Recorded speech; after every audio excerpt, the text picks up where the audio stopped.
go. Sega.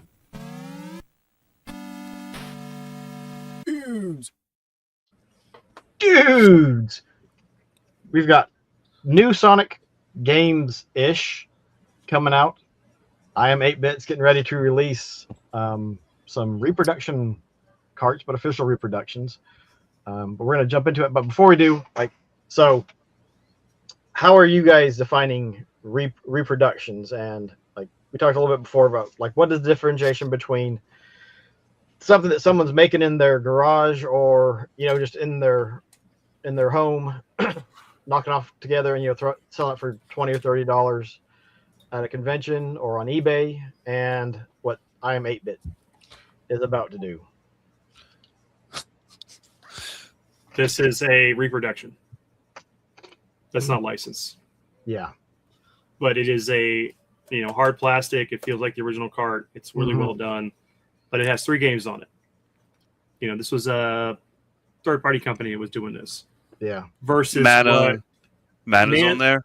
It's Mana, 6, and Chrono Trigger, because it's not actually the 3. It's the number 6. But it's just translated. And those are the kind of repos that these are higher end. Yeah, these are the higher ones. Yeah. That it's obvious they're not trying to pass it off as an original. Because you hear about reproduction carts, like GameStop getting in reproduction carts, but trying to sell them off as the original. As the real thing. Yeah, because the people at GameStop, most of them don't know how to tell the difference. They're not trained well enough to look, and they're probably not paid enough to worry about it that much. And so, the reproductions like that, and sometimes you open them, they've got that big old glob of, I don't know what that stuff is, but they got that black blob covering the chip so that it can't be rewritten. But see, the stuff that Neo Geo is coming out with is old new stock, and it's getting printed on the cards. Those are all technically reproductions. They're old new stock. Reproduction. No, old new stock is somebody found a box of them. Yeah, that's just new. That's what it means. Yeah, old stock. Yeah. You found somebody had a warehouse cleared out. Was like, look, I got a box of them. Now here's new old stock, which means they are old stock and still unopened or new. They have not been defiled by the ages of man. I mean, so the AES Plus and all those cartridges are coming out. Those are all reproductions, but because SNK, they're authentic reproductions. They are authentic, official reproductions. Because and technically, if a game has multiple runs, those are reproductions from the original print run. So that might be getting too far down in the weeds. I think this is kind of. I mean, yeah, you have SNK has an official reproduction. I get that, but then the stuff with the Genesis, they did this with El Viento. They put out, I think it was 18-bit or something. Did it? They did with El Viento, Grindstormer, Gaiaris, and I'm just there's tons of them. I mean, this is an Evercade cartridge. This is the Renovation Collection. I grabbed it because you talked about El Viento. El Viento is on here. It's obviously not the original form factor, but it's a reproduction of the games. But it has Arcus Odyssey, El Viento, Final Zone, Gaiaris, Grandia, Soldis, Valis 3, and other games. So it's not the original format or formats that they were released on. And yeah, but it's kind of crazy too. You said Valis because Valis was originally released on PC Engine, PCCD, and then it was ported over from with Wolf Team over to Renovation, and then Renovation did the 3 Valises. I think it was Side of Valis, which was the last one that everybody hated with the chibi. Yeah, her chibi walking around, but. I just don't. When it comes to Sega Genesis, and reproductions and the carts that are neon, and they're giving you a booklet. And Hold on. We haven't gotten that far yet, because as soon as we'll swap over to the scene that shows what those are getting, because this isn't the first time old games have gotten that. No, I mean, because No. even like there's been reproductions of TurboGrafx stuff. There's been PC Works, Super Nintendo reproductions that were Nintendo. actually licensed, like the Double N64. Dragons 4, N64. It's a myriad of things have been done, and I mean, like the one that kind of like I was like, why are they doing this? Was Shadows of the Empire. Yes, Limited Run. Yeah, Limited Run was doing a lot of the old. I mean, it's not an uncommon game. It's not an expensive game. Like, are they just trying to get people who love Star Wars? I bought from Japan. It is the Behemoth Lagoon, but it's the original box, the original manual, even the cartridge, the plastic, the label on it, everything is original. The only thing that is different is that the board that's inside is a translated board to English. And he took the board, put it back into the cartridge, and I have that, and I have the original board that he put in the box, my friend from Japan. That was because I wanted everything original, but the cartridge, I wanted to put it like in the system and let it play, and I could play it on the physical system, but it would just be translated because I did not want to play it on the PC using an emulator or whatever it was, or download the ROM. So he did that for me. That's a reproduction board, but the regular cart. Now there was bad things in 2020, 2021, actually 21 to 22, where you were getting reproduction 3DS games, and it was bad with that. It was bad with GameStop selling. People would go into GameStop, and a lot of people were buying their PlayStation 5s off of reproduction Pokemon Game Boy Advance cartridges. Oh, they're taking in repro carts. Oh, tons of cashing in on everything. And my line in the sand is this: El Viento complete in box is over $300. If you are not a diehard Genesis collector and you want to play the game or have a physical copy of the game in your hands, and you do not want to spend that, then buy the repo cart for it, and that's it. I would argue don't buy the repro cart for it. I would argue why buy a flash cart.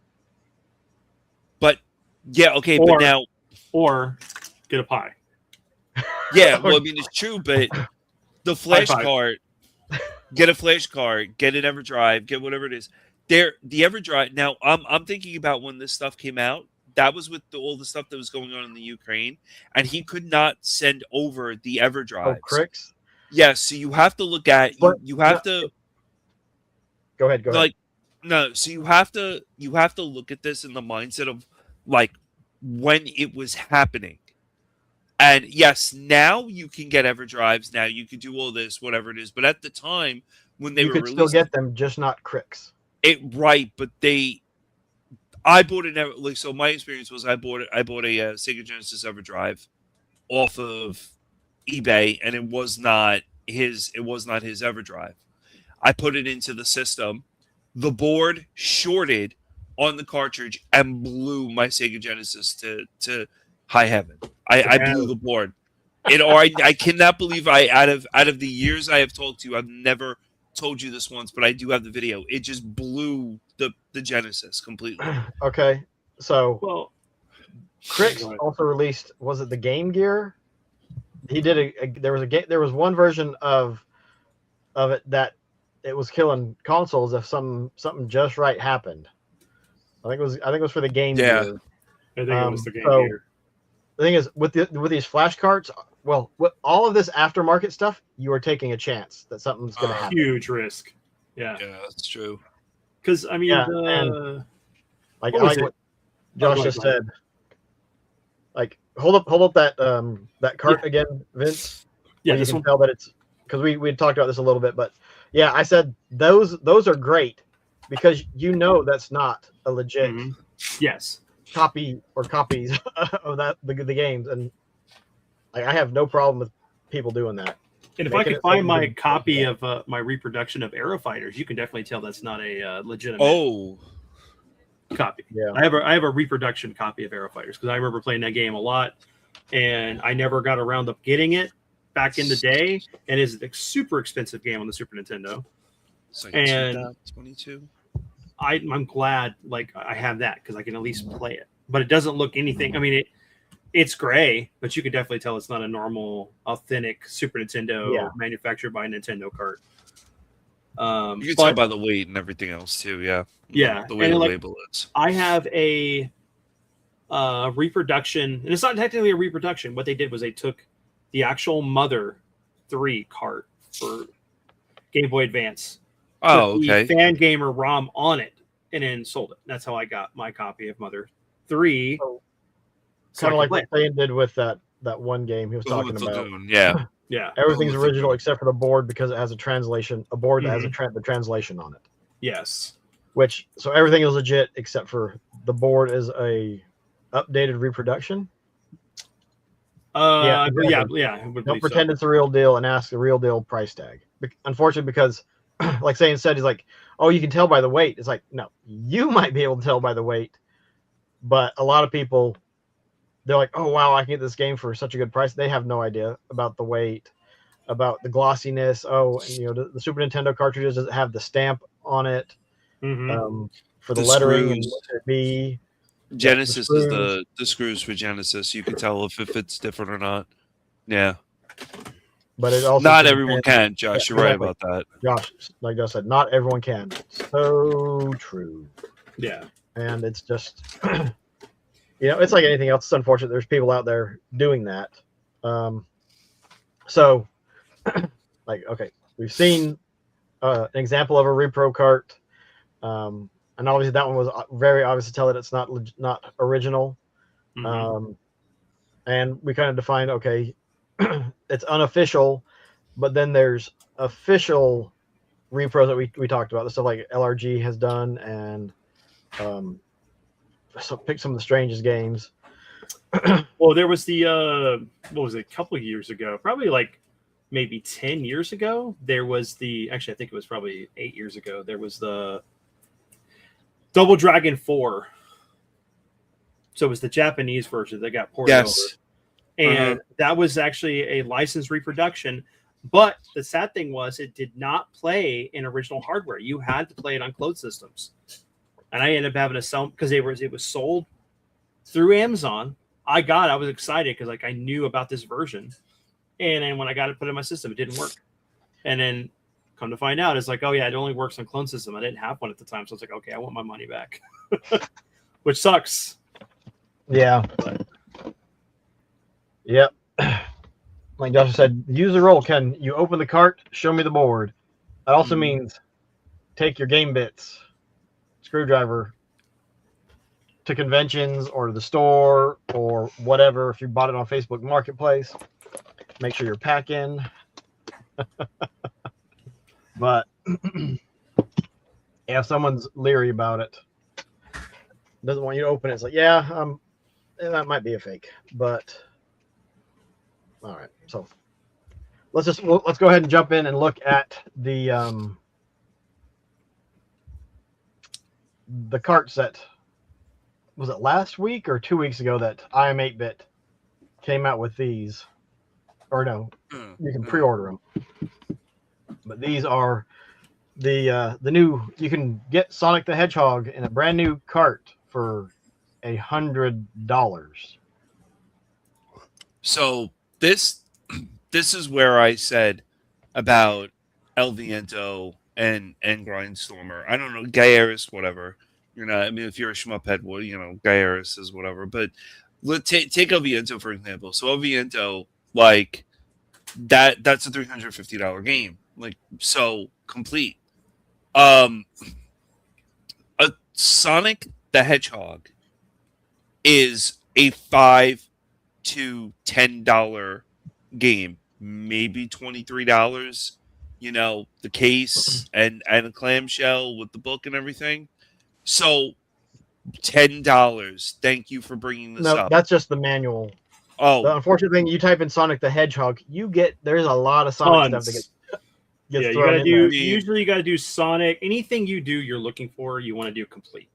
Whatever the game is, complete, and then that's what you're going to search for, because you're going to be able to guarantee that what you're looking at most of the time is going to be case, manual, inserts. yeah, CIB. Game. Yeah. So here's one, $26.50. $26.50. But I mean, So we're shipping $30. but And that's actually, I think, on the high end. You're selling to collectors because that is a Genesis cartridge that needs to be played in a Genesis. So you're selling to Genesis collectors, and a Genesis collector. I'm a very avid Genesis collector, and I looked at this and said, I can have a $26 original copy of Sonic the Hedgehog, or I can have your $100 garbage LED Chaos Emerald Energy in it, and you know, get this. Like, that's why I said I understand when it comes to price tags with El Viento and Grindstormer. Like, I get that. I totally get why people would buy them for the price tag. You know, $100 versus $350 is a huge. But for a game that's going to cost you $26 complete in the box, I don't understand. Why would you spend more on a repo? So first off, that's nothing new. But go ahead. I'm gonna change the picture, and then I'm gonna show, like, this is an original cartridge. But I took off the hang tab. So go ahead, Vince. My thing about this is that, like, it is nothing new. And the thing is that I Am 8-Bit and Castlevania Games have done these reproductions through licensed stuff. This is a collector item for a Sonic fan. It is not meant for standard collectors. It's not meant for Sega Genesis collectors. This is people that are fans of Sonic that want something special in their collection. This is no different than them re-releasing the Wily Wars that was on the Genesis, complete in box with all the stuff in it. In my opinion, there's nothing to this. Yes, this could have been cheaper by about $20, maybe $30, but it's not for everyone. And the thought that, like, you're going to be able to, like, luck out and get the Chase one that has an LED that works when you plug it into the console to have this Chaos Emerald energy. I mean, that's there to just as a gotcha for those people that enjoy this stuff. It's not. Here's the thing: we can complain about it, but it's not for us. I mean, it's really not for us. When we're the type that's going to go for the Final Fantasy VII Revelations Collector's Edition whenever Square announces it, you know, I'm going to go for my giant Sephiroth statue or whatever for the Collector's Edition because that's what I want. And people may think that's crazy, you know. And I'm pretty sure Owas thinks that, like, some of the stuff that we collect is crazy, but he collects crazy stuff too.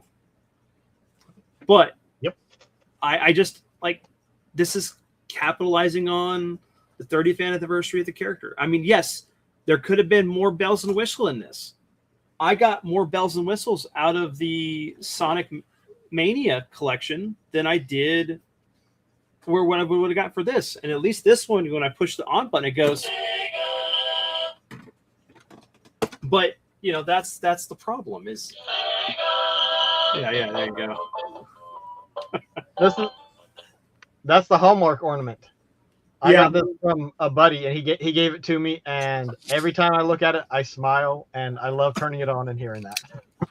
It's freaking awesome. Mine would have been Shining Force if I could program it. It would be Sega. Now, the craziest thing, and this is going to be weird to say, I am not a Sonic fan at all.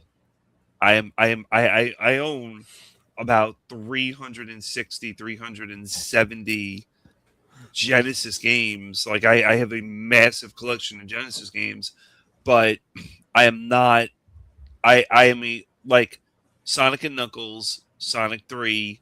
Like I love those games. I love Sonic and Knuckles. I love Sonic Spinball. Yes, I would love to have that complete in the box. I think that's awesome. I think Sonic 3 is Childhood also copy. complete in the box. Probably Huh? one of the last games I bought for the Genesis. And I don't like Sonic 1 or 2. I would rather play Sonic on the Game Gear when he has the hang glider. And I think those are excellent games. Just I'm not huge for Sonic, and But like Vince said, it's targeted at a specific audience. Like I'm a fairly, I wouldn't even say I'm a big Sonic fan. Like I am at most like mid tier because I don't watch the comic or I don't buy the comics and read those. I don't watch all the cartoons. But I'm a fan because I'm a fan of Sonic, Robotnik, Tails, Knuckles. Amy's okay, but after you get outside of that, it's kind of it's doesn't really matter that much to me. I mean, I've picked up a bunch of the small little Sonic figures you could buy. I got a ring up there because I thought that was cool. I need to. They sell reproduction Chaos Emeralds, but when I cosplay as Robotnik, I mean, I can. It'd be nice to have a Chaos Emerald and maybe a ring or two. But well, I mean, it's you also went out and bought a Sonic display, like a store display. that was a Lego display, so it was two birds and one stone. Yeah, I mean, like that kills our. I mean, like that's your thing was Lego and Sonic. I mean, right there, that's like your heaven space. But I have like I went and I bought the I backed whoever it was for Gaiaris because Gaiaris is my favorite shmup besides Arrow Flash, and I backed them with Gaiaris enough that I got the Gaiaris shirt. When Gaiaris first came out, there was a guy who wore a shirt and everything and had Gaiaris on it. And I yes, it is a Repro card. It's a full Repro game, everything like that. But I love Gaiaris enough where I'm like, okay, let me go ahead and do this. Now I know Vince is probably like, okay, well that's the same concept here. I mean, they went at it for a shmup guy, so you should be able to understand that this is targeted for Sonic people. I didn't think of that until you said that, and now it clicked in my head with me thinking about Gaiaris, and I'm marketing it for people who like shmups, so it does make sense that a Sonic collector would buy this. Yeah, I mean, honestly, the thing about this is that it is even like think of like my son's age, right? He's 12. He has all my collection to play. Sonic Mania to me is my favorite out of the whole everything. I love that game. Sonic Mania is the greatest.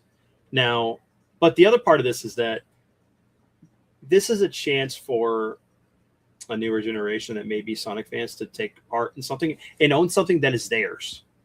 That's something we forget too, right? We're talking from a perspective of that, yes, as collectors, 45 and 44, 45 and up, that could and had these games, and you still can get them cheaper, but it's not theirs. There's other products you can buy that has Sonic on it or the entire collection on it that you can play, but this is something that would be for them that they could have. And if you think about what the cost of games were back then, this is about right on inflation. Yeah. So yeah, it sucks. I mean, there should be a poster in here, maybe a figurine, maybe a special edition. Throw me something extra in here, and I may jump on this, but I don't have any plans to. But going back to what you said, I'm not that big of a Sonic fan either. I like Mario. If I'm going to go to a platformer, I'm going to go Super Mario World. But Sonic was good. But like I said, Mania, I think was the best. and it was not even made by Sonic. It wasn't made this by Sega. It was another group of fans that made a game that Sega was like, okay, we'll invest it and get it made for it, help you get it made. And it released, and we got these cool collector's items. We got even a ring and a reproduction cartridge, but doesn't play, but you can put your ring in there. Yep. So, but I don't have a problem with this right now, especially with everything going on with Sony ending physical media. These things like this should be championed. We should be going, you know what, even though we don't like this, maybe it's not something we care about, but you know what, hey, Sony, look, we're going to buy physical media regardless if you want us not to or not. And that's why it's so important with the Neo Geo AES Plus, because it is a shot across the bow to all the modern game companies out there that want to push this digital future. And there are people out there with the money and the want to do better for the consumer. And those are the ones that should be championed. Yeah. Yes, this is dumb, but it serves a purpose. I think that's really well put. I think that's just wow. Like I hadn't specifically thought. You know, we forget that at times, like you said, 44, mid 40s plus, a little bit, you know, plus or minus. We are not necessarily the target demographic, and I had not applied that to this. This is, you know, especially I really like, you're like, this is something they can own. And I was like, oh, that hits entirely differently. It's like, hey, this isn't something that your parents had when they were younger. But this is something that you can have, and you could also share it with your parents. And you know, it's something made for a different generation. And I mean, you looked at, they did a good job of recreating everything like it was originally. Probably upscaling some of the stuff, making it higher resolution. Just you know what, Rubs? I'd probably prove you wrong by pulling my son in here and showing him this, and he'd probably go, "I want this, Dad." But you don't want to. You're gonna have to pay the $100 for this. Yeah, so I know he would want this, being a Sonic fan. And if like Nintendo did this with Kirby, I'd have to buy it, like, because that's Kirby's his favorite character. So, I'm totally with him on that ship. Anything Kirby, I'll just be a sucker for. I buy all the latest Kirby games when they come out on the Switch because I love Kirby. Kirby, like when growing up, Kirby was the biggest like de-stressor for me to play on the Game Boy. Anytime I was stressed with school or anything, or just overly stressed, I would throw Kirby in on the Game Boy and play it. And Kirby has always calmed me down. Like I if this was Kirby, there'd be no question about it. I would be like, oh hell yeah, I'm down. So here's another question. All right. So what's the difference between this here? Hold on, okay. So Chrono Trigger. The greatest game ever made. And this here. 2 different platforms, 2 different systems. What's the difference? Nothing. They're both garbage.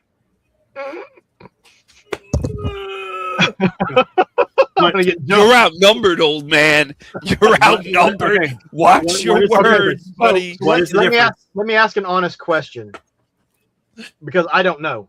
Okay. I don't know what the difference is. So okay, there is big difference. There's a big difference between them, right? This has animated cutscenes. There's some extra content. Okay. It has, unfortunately, bad load times, but it plays exactly the same. And it was on the PlayStation. That's my point, right? So, like, I can't take this, which is a reproduction on a licensed console, and put it on my Super Nintendo. I can't do that with this. But with this new game, the Sonic, which is not even a new game, just a reproduction of Sonic, you can take that and take it to your parents' system if they have one, or go get one and play it. Yeah. It's about context. We're forgetting about the fact of what this is and what it stands for. It's not meant for us. Like, as much as I want to complain about Star Wars, I love Star Wars, but the sequel trilogy infuriates me to no end. And what Disney's done to Star Wars sucks. It sucks. But I realized it's not for me. I had to find the things that were for me, and that is Rogue One, Mandalorian, Rebels. That was about it. Andor, yeah, and Andor, because you got to include that with Rogue One. Was Rogue One? I like just, the Ewok stuff. I did Do too. any of you like the Ewok? I The did Caravan of growing up. Courage? I thought they were great. And I somewhere I have those on VHS. They're in one of my boxes. It's one of the ones I haven't found yet. They're cheesy, Caravan of but they're fun, Courage. but part of it is maybe they're not, because, and actually when Zay and I were talking about the PlayStation Kill and Physical for the system last night, I forgot where I was going to go with that. Oh, that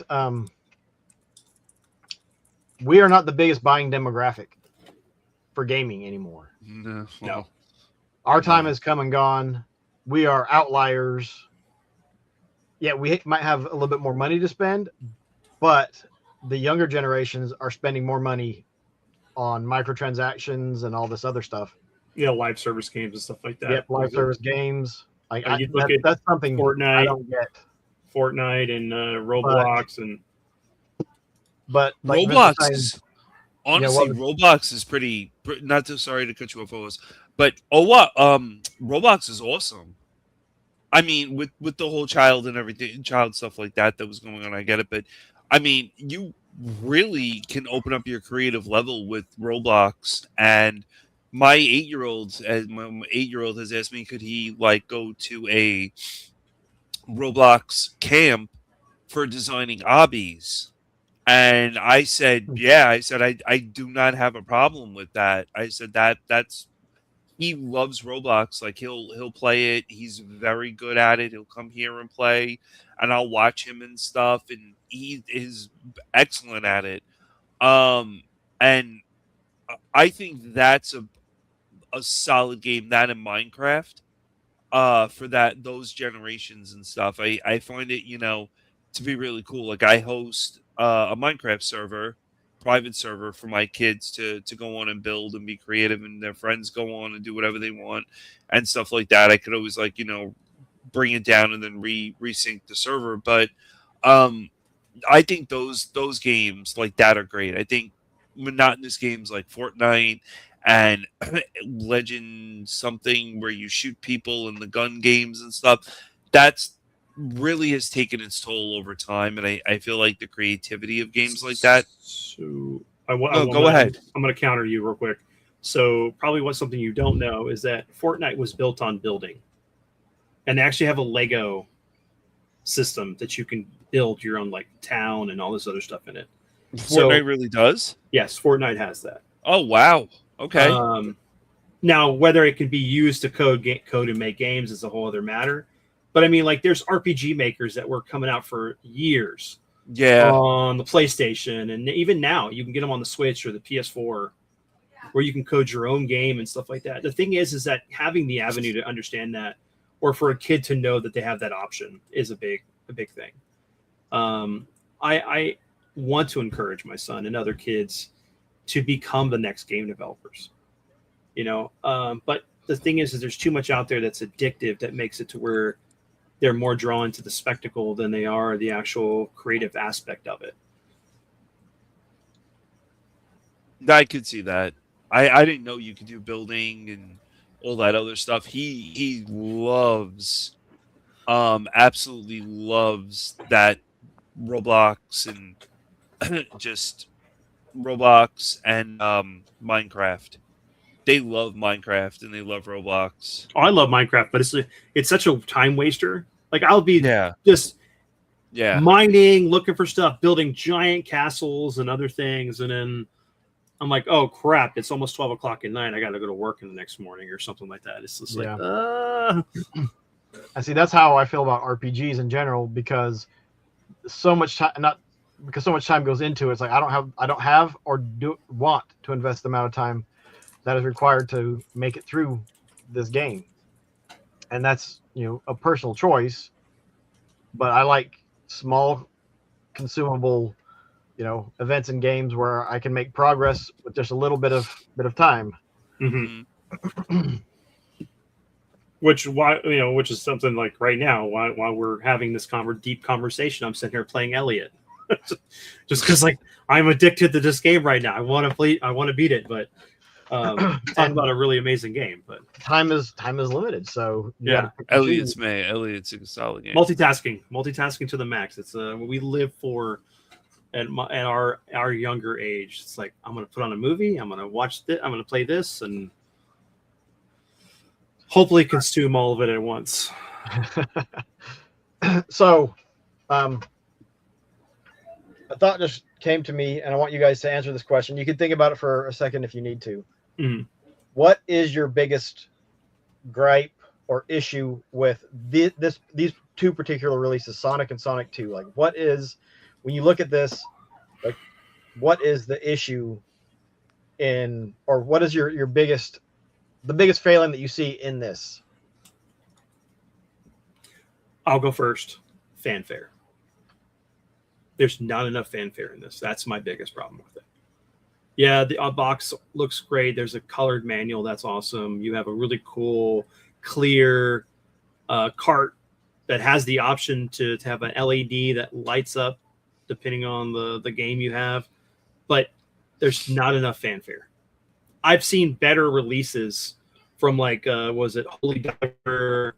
Yeah. There was a R-Type one that was released and a couple other ones that had really good fanfare. So that's my thing. But what do you got, Anthony? I agree. I mean, it's, if they had like a statue in this, or it was like something really, really cool, I'd be like, all right, fine, $100, I get that. When I bought the Gaiaris, it was a little art book, like little art stuff that was in there in the manual. The cover was well done. The sleeves and all the other stuff that the game came with, and the shirt too. So you were getting a lot of stuff with it. This is just, you're talking about nostalgic orange clamshell packing. I mean, you're not giving me much here. Like I'll say, so I bought Croc Legends of Gobles from Rocket Games because I love that whole series. I own all the games for that in Gex. No surprise. I mean, I live in a jungle, but I mean, it just, for, I think it was like maybe $40, $50 more than this. I'm getting a full Croc statue. I'm getting the game on whatever platform I want, and I'm getting the little fuzzy guys. I'm getting a shirt, and it's going to be one out of like 200 or something that they make, and it's going to be signed by the creator who did Croc. So that's, to me, is amazing. This is just $100 for an LED light up game that goes in your system, and that's it. And how many people are really going to put this in their system and see if it lights up or not? Well, if I bought it, I would.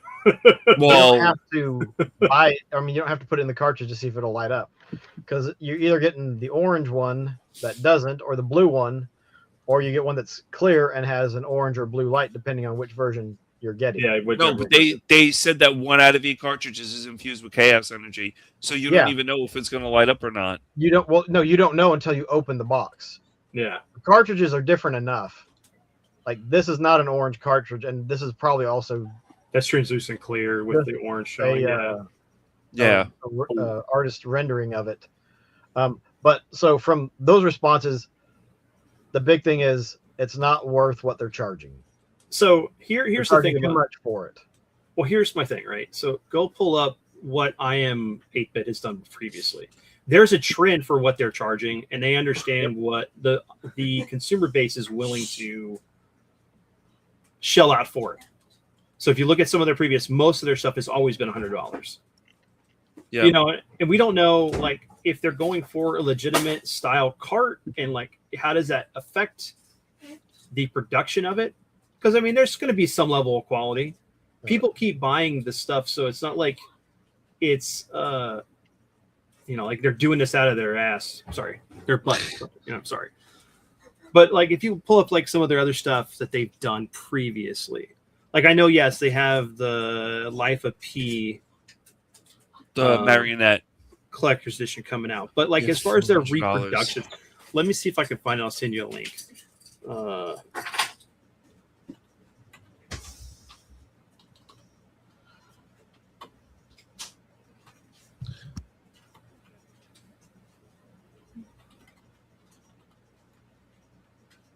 Hey, give me 1 sec. Yeah, no worries. Dead air. Okay, we're back. Sorry, it cut off. Oh, okay. It hicked up. Okay, that's fine. So it cut off about the time I got to this page. So what were you saying? Okay, so they've done other releases. Like I know they've done like the was it Earthworm Jim 1 and 2. I think they were also the ones that did the Street Fighter 1. I don't know if it's on this site. So here's Battletoads, The Lion King, the Mega Man X. Earthworm If Jim. you're going to notice a trend that all these have been $100, other than like 1 and 2. So it's like it's not like they're just pulling this out of their butts as far as the price. It is something that they've marketed and they know people are going to buy, and they feel that $100 because it's a collector's item. Now, what we want to look at is what have been some of the fanfare items in some of these releases compared to the Sonic one. Wubs, a lot of people buy this stuff. Honestly, I'm telling you. Like I remember when that Mega Man X cart came out, and people were going crazy after just because I think it was like translucent blue, or it was a blue. Where is it? Or it was a white. There's a translucent blue and a white one, and that's awesome looking to me. Yeah, the label almost disappears. Yeah. If you scroll up a little bit, you get that one more image. Oh, that one? Yeah, that's the white one. So white was standard, I'm guessing. Yeah, the white was standard, and you got the chase was the blue. Blue was the chase. And you know that there's people that are buying multiples. Yep, to get the blue and then sell it. Yep. And I mean, the Sonic one does not say it has a limited print run. So, I mean, I would imagine they're going to look at pre-orders and then go off of that. Yeah, they're going to do a print to order. So they're going to have an open pre-order to a period of time, and then that's what they're going to manufacture. See, this is where that whole thing comes in too with Sony, right? We know that they're going to cut off manufacturing discs in 2028, but VPA or whatever, Video Games Plus, and then come on, brain freeze here. That's a little different though. That trifold. Mm-hmm. Limited run. Even like Play Asia does some prints themselves, but they have to go through Sony to get those discs manufactured. So if Sony is not going to manufacture discs after a certain point, what's going to happen to these businesses? Yeah, and that's where when we were talking earlier, why I was hoping that a third party licenses the ability to make production runs of games, or whatever. So, and that's a big part of this, right? So think about it. Most of the games now that we're getting reproductions of, they don't necessarily need to go through Nintendo to do, or Sega to manufacture. There's people out there that manufacture them, no problem. As long as it gets approval through Sega and Capcom, they don't care. Yeah, and like I said, I think the cool thing is like because like they don't have to get the licensing and whatnot because the systems are defunct. They're able to make a little bit more money, and so I just wanted to show them unboxing this part And actually, that little that's a nice touch. Yeah, it's the passcode for the. Yeah. Mm-hmm. But I mean, that box probably cost a few bucks. Yeah. So that you get a well-protected product. I mean, that is premium. That makes it feel premium. That's the thing. That's one thing that they're going to do is it's going to feel premium for the people that buy this. It's a premium fan service. Yeah, whether we agree with it or not, it doesn't matter to them. Yep. Because three crazy guys on the internet isn't their demographic. No, and I think, like you said, it's a collector's. We forget sometimes it's a collector's item. That's who they're targeting. They're targeting more of the, maybe like you might call it a super fan, and none of us are super fans of Sonic, right? Sonic. No. And we know that Saiyan is just not a Sonic fan at all. So therefore, it's already got minus. It's like putting on an armor that gives you -10 to charisma. You're already at a bad problem just putting it to start with. If your constitution's worse, then you can't help that. Yep. And I mean, I don't know why they went from they changed the 100 to 99.99, but because for some people that does make a difference. Mm-hmm. They say 99.99. And it was only 8,000. It was only 8,500 made. Yeah. But you can definitely tell that they put a lot of work into the stuff they release. So, it is what it is. Like I honestly, this is something that I've always thought before, right? I always thought that there's no reason why Nintendo, Sega, or any company could not remanufacture their consoles, remanufacture the games other than a licensing. And as long as they have the code too. Yeah. What's up, everybody? I'm Damon Hatfield here with Sam Claiborne. What's up, everybody? And we are... Whose name? I don't really care. I don't know about you guys, but I don't care about them showing people who do this. Like, I just want to see the product. I don't want to hear somebody yammering on. I agree. I don't want to hear them either. So I'm just going to zip through. I don't need the Cal NES, SNES. Yeah, the Cal. It's just a card edition. I can't say anything. I'm sorry. There's a pink one. Also, the pink one was probably the normal one, and then the Cal one was special. But I mean, both of those are kind of unique because they stand out. They're different. Mm-hmm. Look, I'm not crazy, guys. I know. I just have a perspective on certain things.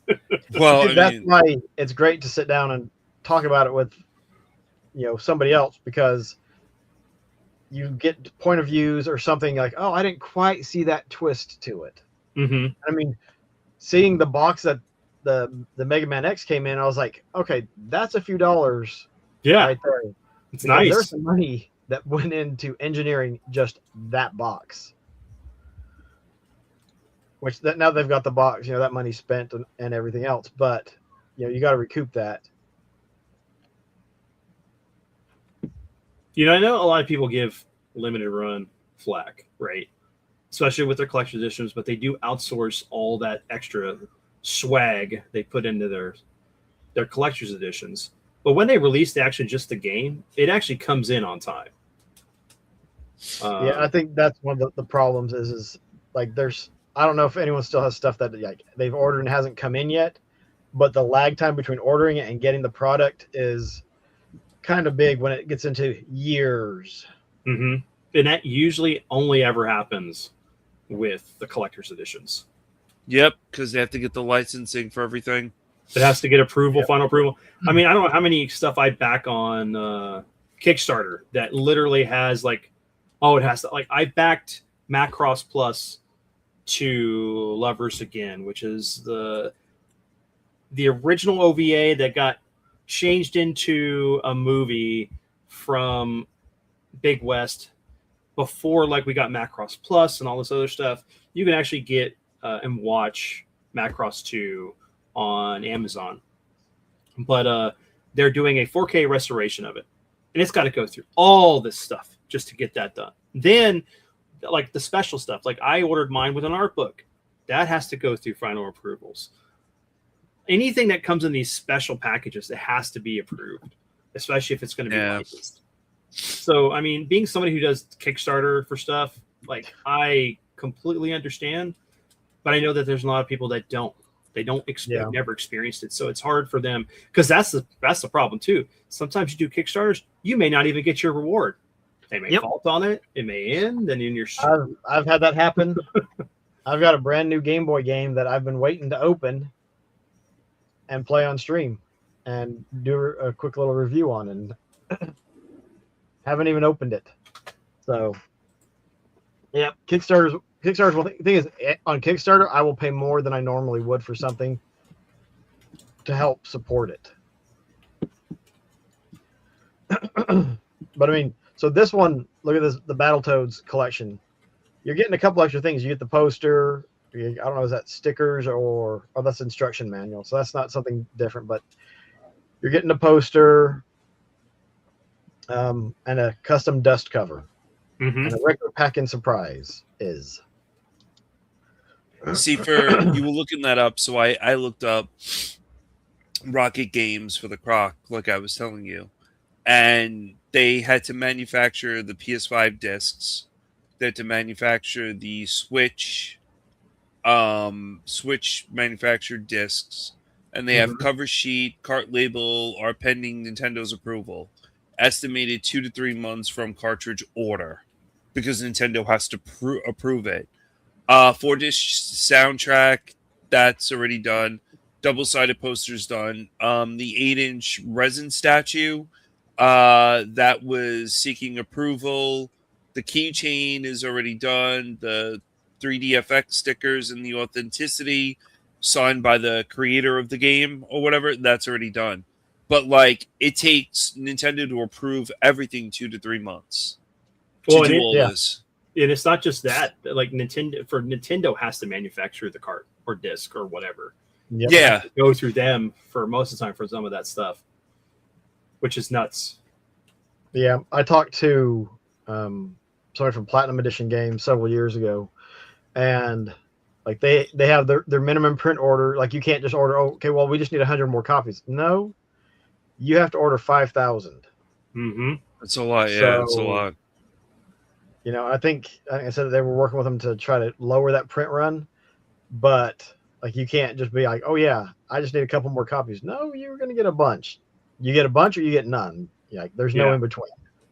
That's the big thing too, because if y'all remember a limited run in the early days, it was you had a limited time to get in there to pre-order something. Once that was done, that day it was gone. Now it's like they have an open pre-order for about 2-3 weeks or a month, so that way they can get their orders in, and then anything extra they make, because if they don't make a certain number, they just sell in their store now.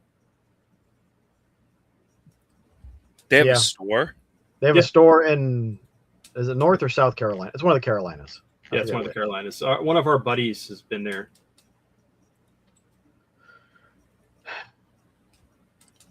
And that Masters of the Universe game looks. Oh, I can't wait! I can't wait. We had to sneak a Motu in there. Can't wait for that. No, it's totally in line. Yeah, I don't have any limited run games, but I have some Platinum Edition or Premium Edition. I forget which one it is. The Zombie Ate My Neighbors Dual Patrol for Switch, but I bought for $20 at Best Buy long after release. Yeah, well, I have the same thing. But the thing is, it's also, it's okay to not. It's get okay with never owning it. But then if you can find it for a good price, then hey, you can treat yourself a little bit and have some fun with it. So, wait here. So we'll. So Sonic and Sonic 2, $100 a pop. It would have been nice if they had done something like they did with Earthworm Jim, where it's like, okay, you can get them both for, $150 or maybe even less. I still, okay, even if it's not made for me, if it had been priced differently, it could have been. Yeah, true.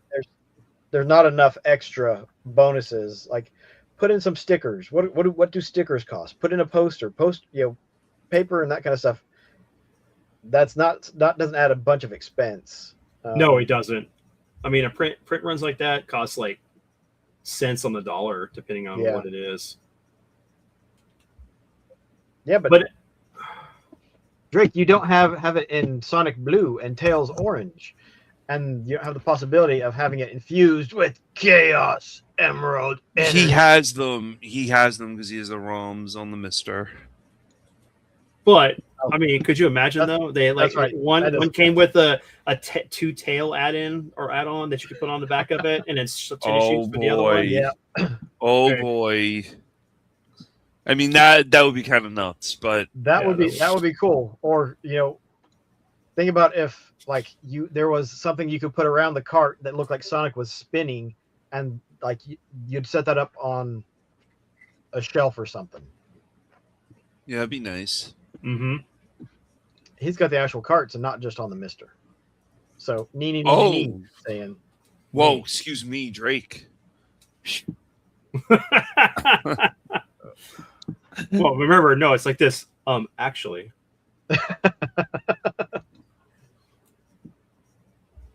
Maximum power. Puppy power. Oh, that'll get someone set off. Puppy Power. What was Puppy Power? Scrappy Doo. Oh, okay. Yeah, we know somebody that hates Scrappy Doo. Or at least I do. To be fair, blue is pretty, but not $100.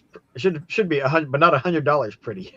Yeah. No, they could have added a little bit more to it, like a poster. I mean, they could have taken just this image of Sonic in front of Green Hill and blown that up, or just something a little bit more.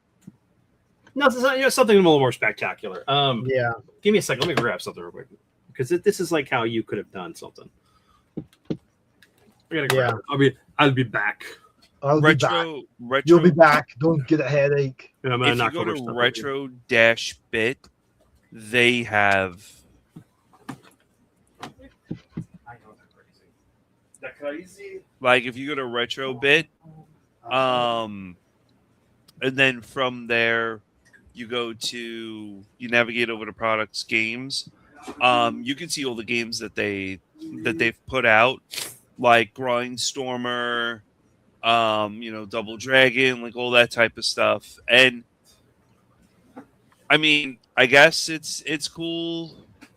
Like it's the same thing that they're doing here, just reversible cartridge, sleeves, luminous amber cartridge for the Sega Genesis. And the Mega Drive consoles, you get an individualized number sleeve, and then you get a full color instruction manual. But I've looked up how much their stuff is, because there was a game called Undead Line, and it's like a rail shooter. Sealed. No, don't do it. Oh no! This found down. Stuff falls. Sealed. It was like $100, so it's really got to be right in line. I mean, Drake, you bought Guy Lancer. How much was Guy Lancer? The Repro cart thingy. You bought that. I remember you bought it. I forgot how much it was. I think it was, would you pay like $100 or something for Guy Lancer? So I do not see a subject to change printed anywhere. Subject to change. Yeah, I don't see it either. But I mean, if you bring up Retro-Bit, you can see everything they put out. How about you post the link? It's just retrobit.com. How about you post the link in the private chat? The link don't work. Because you don't know how to do it. retro-bit.com. Okay, there you go. You happy now? Lazy. Real lazy. Do it. Come on. Lazy. I don't want to have to type in front of everyone. All right, anyway, here. So this is... So one of our buddies, Video Game Dust Sleeves, me and was, he had a buddy that was doing reproduction. Super Nintendo.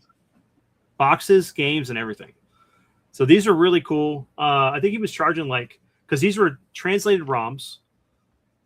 So like I have this one and I have Star Ocean. Ooh. And then they came with like really cool posters. You actually got the his dust sleeve in here that Chris was making at the time. Let me pop this open. I haven't opened this up since I got it. I put it in a sleeve and I was like, all right, I'll play this at some point. So it does have a manual. It's not in here. I think I took it out, but like, yeah, he does like manuals. There's the dust sleeve, and then translucent cart. You can definitely tell that this is not a real Super Nintendo game. Yeah, Yeah. you definitely can tell. But you can tell like that's the board. Much smaller than they used to be. Much smaller. This guy doesn't do it anymore, but like he had some really good of the like RPGs and some of the stuff that was just like Live Alive, stuff that we never Oh, got. Live Alive. Bahamut Dragoon. He was even getting in like the Shimigami Tensei. Oh, SMT Mm-hmm. for Famicom. Super Famicom. Super Fam. Yeah. But he was getting into like Genesis and some other stuff, but then he stopped. I think he got a cease and desist, but That sucks. yeah.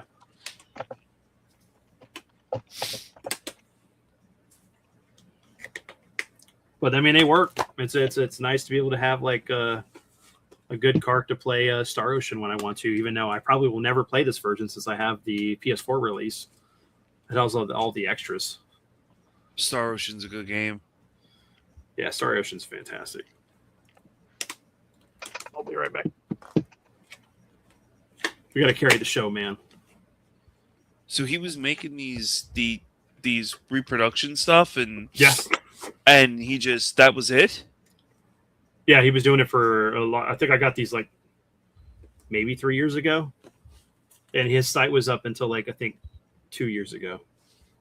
So he was doing it for a while, from what I know, before I even bought something from him, because he had like I think 18 games at one point when I first started getting some stuff from him. Wow. I need to talk to Chris to find out if the guy's still doing anything anymore. That's interesting. I just think this is what we're going to be seeing moving forward with like physical media and stuff. Is a lot of these repos are just because we're going to get priced out of retro. Oh, we are. Quickly. That's when this happens. This is going to be the end of gaming. I'm not completely, but it's going to get to the point where you're going to be priced out of retro. Everything's going to be super expensive. It's going to be worse than anything that happened in 2008. You know, when Oh yeah, definitely, because we're definitely going to get priced out of retro, and our collections are gonna shoot up through the roof. Like we're going to be sitting on like gold mines with all our physical media that we're going to have, because people are just they're going to go crazy. They're going to be like, oh my god, all these games and everything. I own these. We own these games, so I could send this to you, and I could send this to you, and they're going to go crazy over it because it's going to be physical media.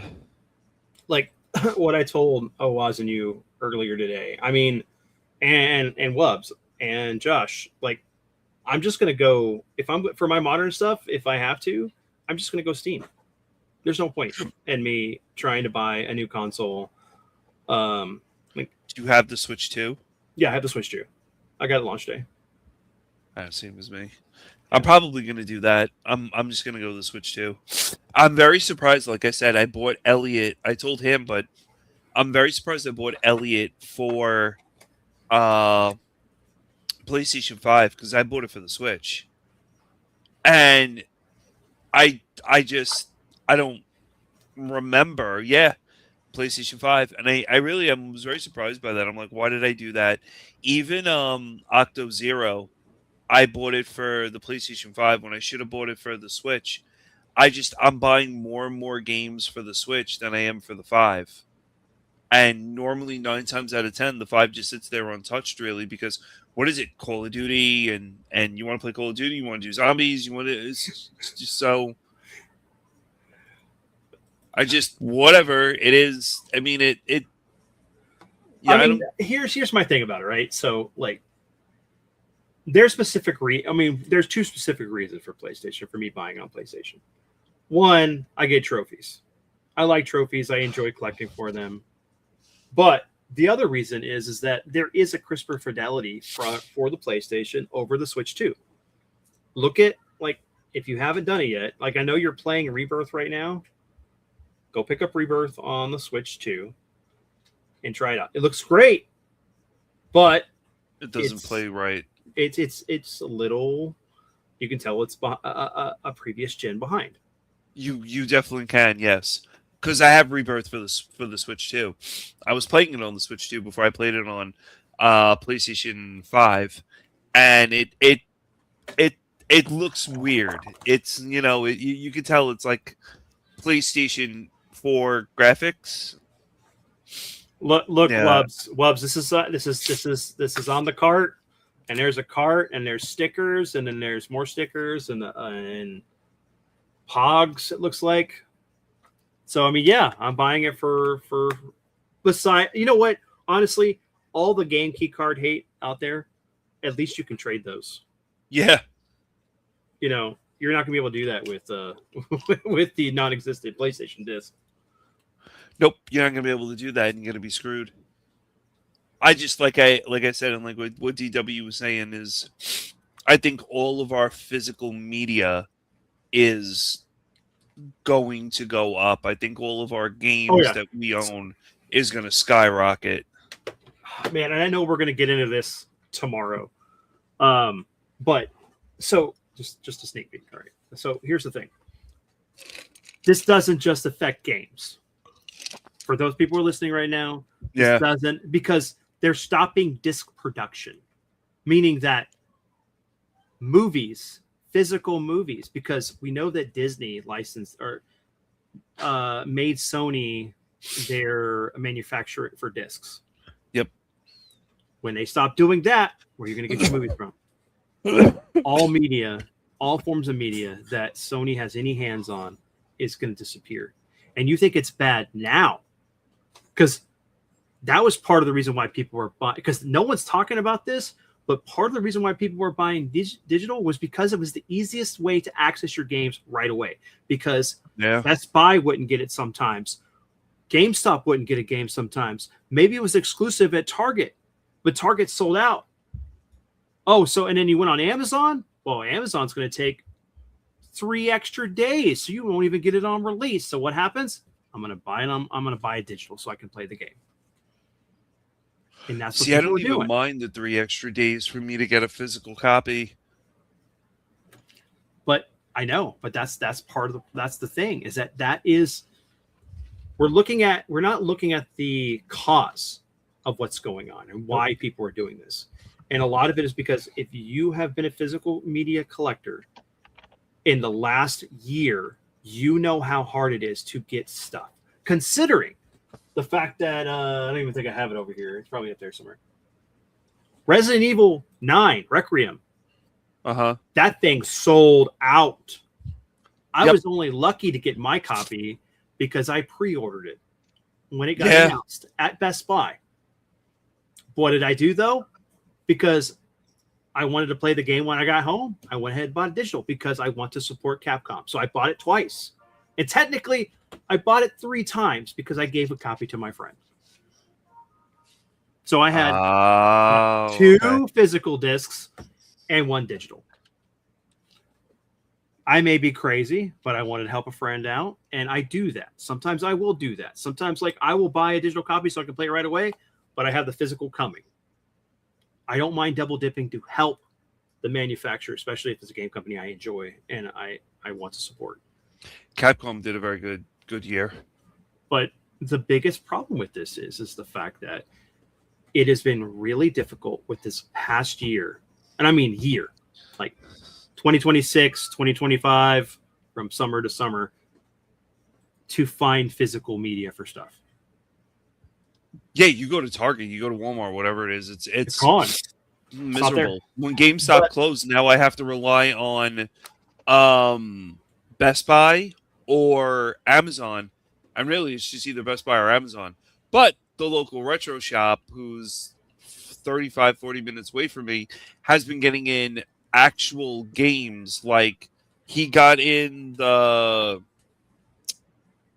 what game? Yeah, I don't even see that near me. I don't have any of that. Well, no, they pulled all of the Xbox stuff out.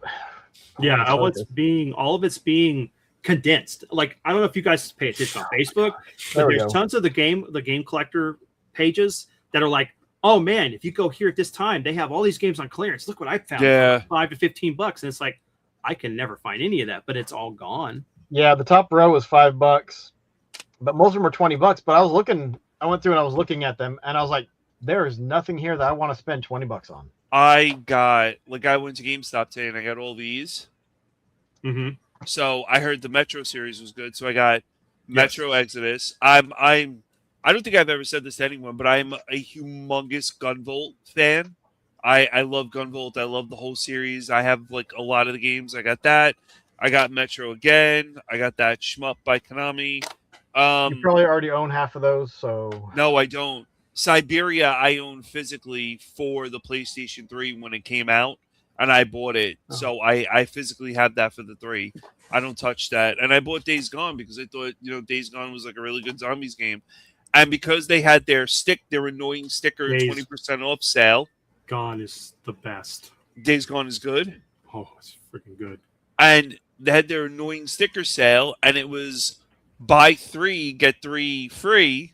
Whatever. I got all of these for like $60. Mm-hmm. And I'm. God, I'll let you go ahead. No, I'm happy with what I got because now I'll have those games, and I will play. I know, Josh, I will play the hell out of Gunvolt because I have weird. Gunvolt's great. Gunvolt's excellent. There's a lot of other games that are really good too. So that are like Gunvolt. Here's the other thing, right? So, yes, I know Drake just made the thing of 3 days extra. Ask Sam. Sam pre-ordered the collector's edition for Elliot. Yeah. It took about a week and a half to get to him. I didn't. Yeah, Why do you think midnight launches were a thing? I do too. I do miss some midnight launches, but the thing is, no. I'm asking, why do you think midnight launches were a thing? Because people wanted to play it right there as soon as they came out. Mm-hmm. They're doing the midnight launch. Take the next 2 days off or whatever, and they were there, got their copy. They'd go home. They'd stay up all night and play through it. But they're doing a thing for Halo, for a midnight launch for Halo at the game.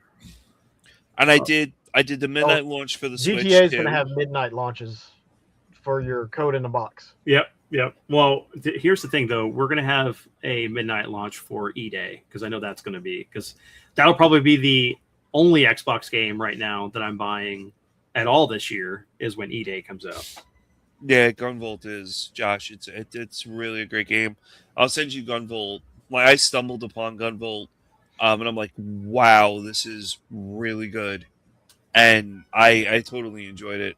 So, did you guys touch on I don't know, that comment from Wubbs that I had on there, my top 5? Do you think the Fallout will be so bad for Sony that they'll backtrack? No. I don't think so. I don't think they care. No, they're not going to care. What you need. This is the thing.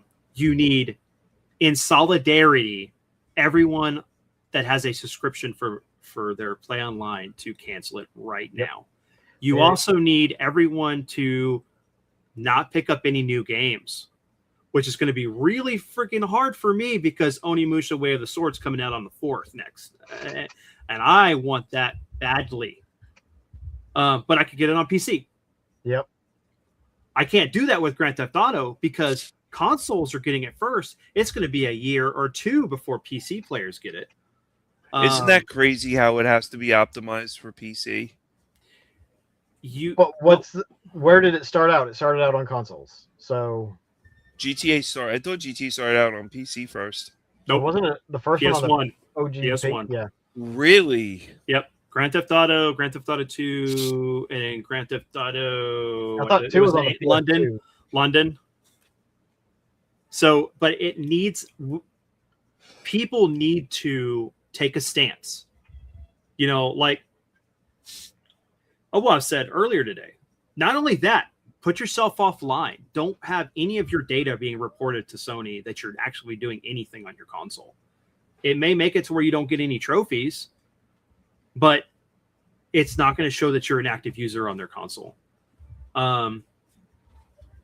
It's going to take people speaking with their wallets to make this change, because unfortunately we don't even know if Microsoft's going to still be in the game. They've said they've announced stuff, but they've had a lot of closures with their consoles and stuff. I don't know if they're going to do that or not. Well, that's something that I think we can maybe use as a transition to eventually shift over into the studio closures. But First GTA was released on DOS. hold on, there was something. There was a version where it was released on, it was released on DOS. Some of the manufacturers' companies trying to combat scalpers on top of that. What did you exactly mean with that, Josh? Oh, trying to produce more GTA. so they can't be scalped. Let me read it. So it said, hold on, where is it at again? But the thing is, the only reason they're doing this, the switch to digital, is because that's what's selling. So if people are willing to pay twice as, I mean, here we are, we're griping about $100 cart or game on a cartridge. Mm-hmm. But if you want to have it physical, are you willing to pay that for it? Would you pay $200 if you could have GTA 6 physical? No. Well, most people aren't. It's not worth it. It's also one of the things too, is that if you've been following any trends with movie manufacturing lately, movies have gone up in price physically. Yep. Yeah, they have. But if they're selling less of them, overall, it costs them more money to make them. Mm-hmm. You know, if they're not selling 10 million copies of Masters of the Universe, 4K. Masters of the Universe physically, then the production run to make 5 million is much more expensive than it is to make the 10 million. Or if they're only printing 1 million of them instead of 10 million, because of all the work they've got to do to rejigger things for the production runs. So it goes the whole thing with voting with the wallet. Are you willing to pay a premium to have it on physical? Most people aren't. It's just the way it is, because people are going to choose the cheaper option. Yep. Yeah. How many times do you go and buy the Totino's pizzas from the grocery store, which they're good? Yes. They may look like Pizza the Hut after you cook them. Oh boy. They are. You don't buy Totino's because they have the best pizza. You buy Totino's because they're cheap, and you want the flavor of pizza. Yeah, you want the flavor of pizza, and you're like, okay, well, I can't get the DiGiorno or the mustache pizza, or order it from Papa John's, or whatever. I got it. You know what it is?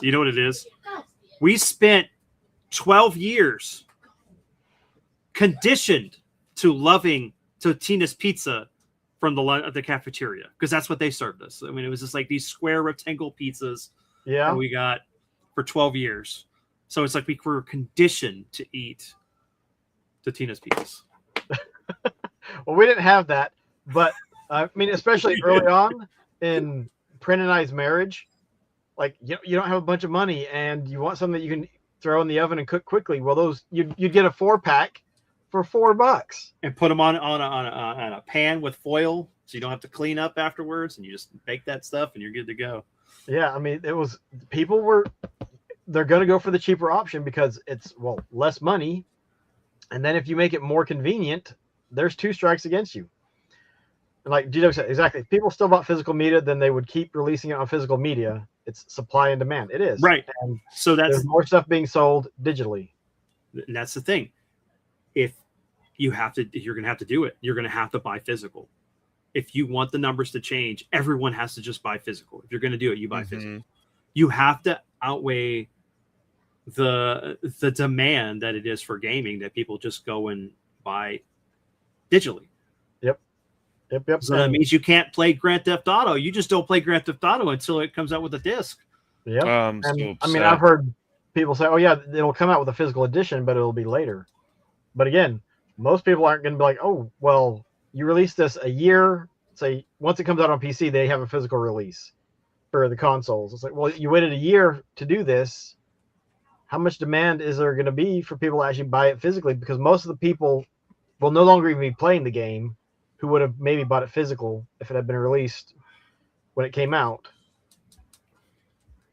And now it's 200. It's more expensive than if I go buy it digitally. Yes.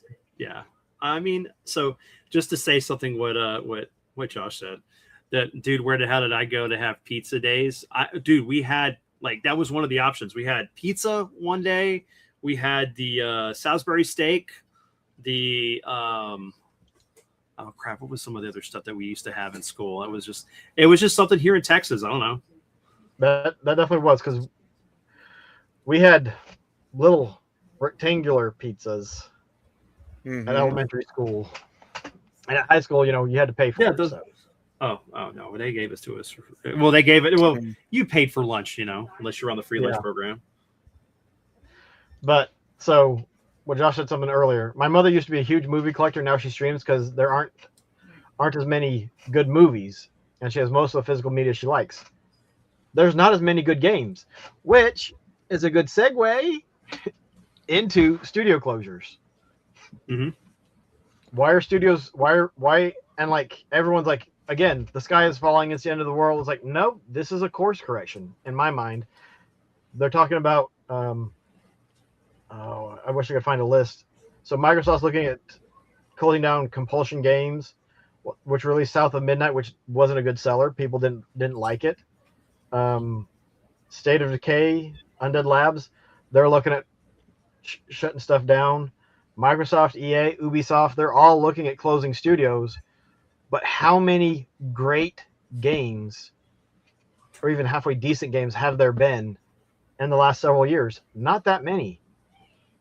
Well, it depends on but from those studios, not a whole lot. No, just in general across, like how many games, and this goes to chat, throw it in there. How many games have you been like, I'm gonna get that and I will pay full price for that because that looks like a great game? Resident Evil 9, Pragmata, Expedition 33. Let me see what else. Elliot.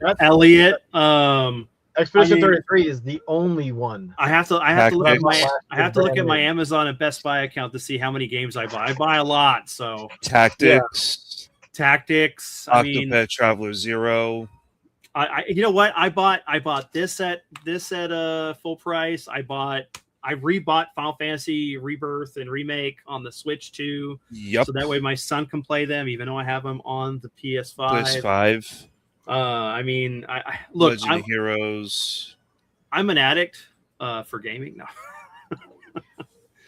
But and overall, there and like I am not the typical gamer or the purchaser of games, and I never have been. Growing up, didn't have a bunch of money, and so it was like I could pay $60 for this one game, or I could pay $20 for these 3 games, but they're a year or 2 old. What am I going to do? 1 game, 3 games, 3 games, and so a game has to be really good, really high thought of, or highly anticipated for me. If I'm going to pay full price day one, it's like you said earlier, support the studio, support the developer, because you're like, hey, I want this. Like I bought Darksiders 2 when it first came out because I loved the first Darksiders. I thought the war was great. I was like, okay, I'm invested in this overall story.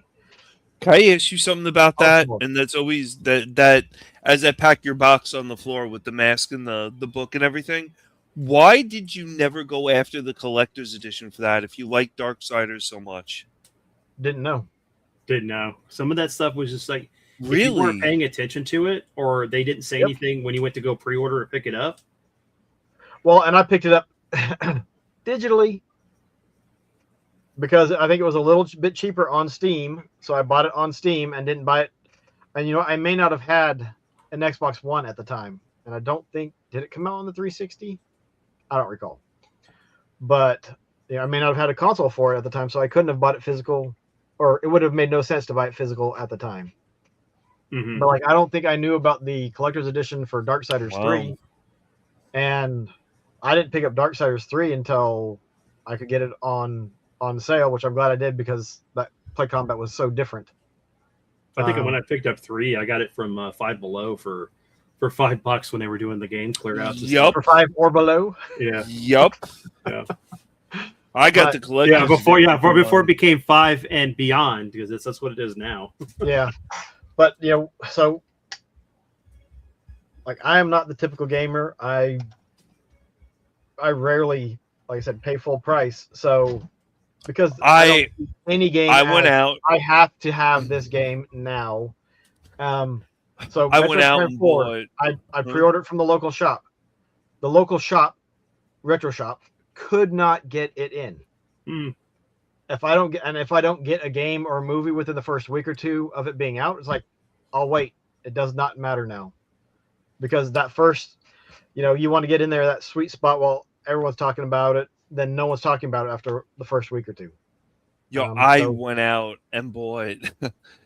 I went out and bought Pharmagia, when it came out, and I was so excited to get that game, and everybody talked crap about that game, and I'm just like, I loved Pharmagia because it was the same guy that did the animation for Fairy Tale. And I was just like, wow, I love that game. And I went out and bought another copy of it because Best Buy was selling the collector's edition for $6. And I'm just like, okay, yeah, there was a hiccup while I was in the network. And I was like, okay, whatever. I thought it was, I was like, wow, this is, but it's okay. But you guys probably buy more games than the average gamer. He's got me beat. Because I thought I was insane. Don't even. No. I'll go. I'll let you go. I'm just saying that to say the average gamer maybe buys 8 games a year. From what I've seen, not an average maybe gamer. No 8 way in games a hell. year. I mean, Yeah, maybe. I would I buy more than that. I'd almost say 12 for people, because if you buy one a month, you get 12 games, right? Especially when the games were like $50 to 64, you may buy about a game a month.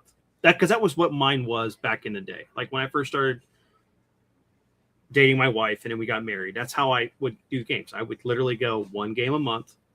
I maybe pick a couple of movies, and I wasn't even collecting toys heavily back then. Just whatever I had. But now it's like I may pick up 3 or 4 games or 5 in a month. I'm trying to reference more of like a new-ish game. Most people don't buy multiples, or they now they have subscriptions where they don't have to buy the game at all, or they don't take a long-term rental agreement. I buy a lot of retro. Well, we're not talking about retro because this retro doesn't have its game studio closures. And I do buy. But if you buy retro, you're not buying modern. And then why aren't you buying modern? Because the games aren't good enough for you to put the money you're spending towards retro to modern. And so we'll talk about we'll keep on then the game studio closures. I don't have it here. It's in the storage locker that I have to clean out. I was a gigantic Destiny and Destiny 2 fanatic. I have in Destiny around almost 3,000 hours. Raid completions. I have a raid jacket from the Taken King where we fought Oryx and stayed up 26 hours to beat Oryx. I have the Deepstone Crypt jacket that I got from Bungie because we stayed up and ran the race with the world's best for Deepstone Crypt. And I bought all their collector's editions, like almost all of them when they came out with stuff. And the Bungie pissed me off when they started gating things that I bought and putting them behind a wall. Like you had Venus and all the other stuff, and it was all behind a wall. And then it became just wildly stupid when you had, oh, this is going to be the year of the pirates. And it made the direction made no damn sense whatsoever. No one ever followed up with a story. No one did it. And I really deeply supported them. They killed a game universe or whatever that you were invested in. I was heavily invested. Yeah, you were heavily invested in it. And then they went and borked it. And now there's rumors of what's their new game, Marathon, and no one's playing it. Well, Marathon's not new, but that's a remake of the original game that they had on the Destiny game. But no, that's their newest release. Yeah, that's their newest release, but it's still a remake or a relaunch of their Marathon franchise that came before Halo. Way before. Oh, okay. I didn't know that. Yeah, but so it's not doing well. No, it's not. It's doing very poorly, and now there's rumors swirling that the company that made Halo is gonna get gonna have hit with massive layoffs or get folded into the regular Sony studios or whatever. Bungie that already happened. I'm sorry, I'm laughing at what DW said. Yeah. Yep. Hey, look, I will talk about Persona all the time. Oh God, don't get me started on Persona. Let me tell you this story, right? So we had Bungie, who originally was a Apple developer that was making technically Halo Wars, because the original Halo design was Halo Wars, not the first person shooter we got. It was RTS, not FPS. And I remember seeing that game because my coach Dunaway, because I was in fencing in high school my senior year. What? And save it for later, saying. Yeah, this is what? Yeah, I was in fencing. Don't derail it, saying. Let him go. Let him go. So, but I remember him showing me screenshots of this. And I was like, he was super excited. Then Microsoft bought Bungie, and they turned it into a first-person shooter that was never finished. For those who don't know, Halo 1 was not finished when it released.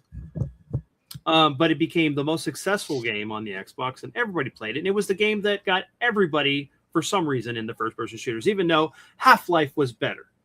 I'm just going to get this out there. If I'm taking shots fired, that's fine. But anyway, you have this company, Bungie, who made great games with Halo, with all this lore. Then they decide to leave Microsoft, hand off the Halo stuff to 343 Studios, and they make Destiny. And I'm like, man, could you imagine the lore that we got with Halo, with Destiny? And that first Destiny game was fun, but it had no lore. Really no lore. And you had level caps at 20. And then to get past that, you had to go on these raids to get better gear that only gave you pluses to your level, which give you just pluses to your stats. I was done, man. I was done. I just couldn't. And I'm glad that you enjoyed it, saying, but it was like one of those games. It's like I just was like, what is this? I don't know. Destiny was, but the thing is, it was fun. It was like what very limited lore there was. The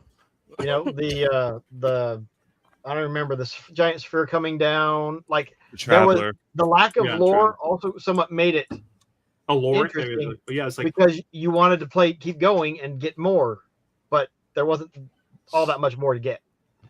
But it was a fun shooter. It was fun to hop on. You could run through several missions and not a lot of time. If you want to do a raid, there's your longer, chunk of time that you could spend doing it. And then there was PvP.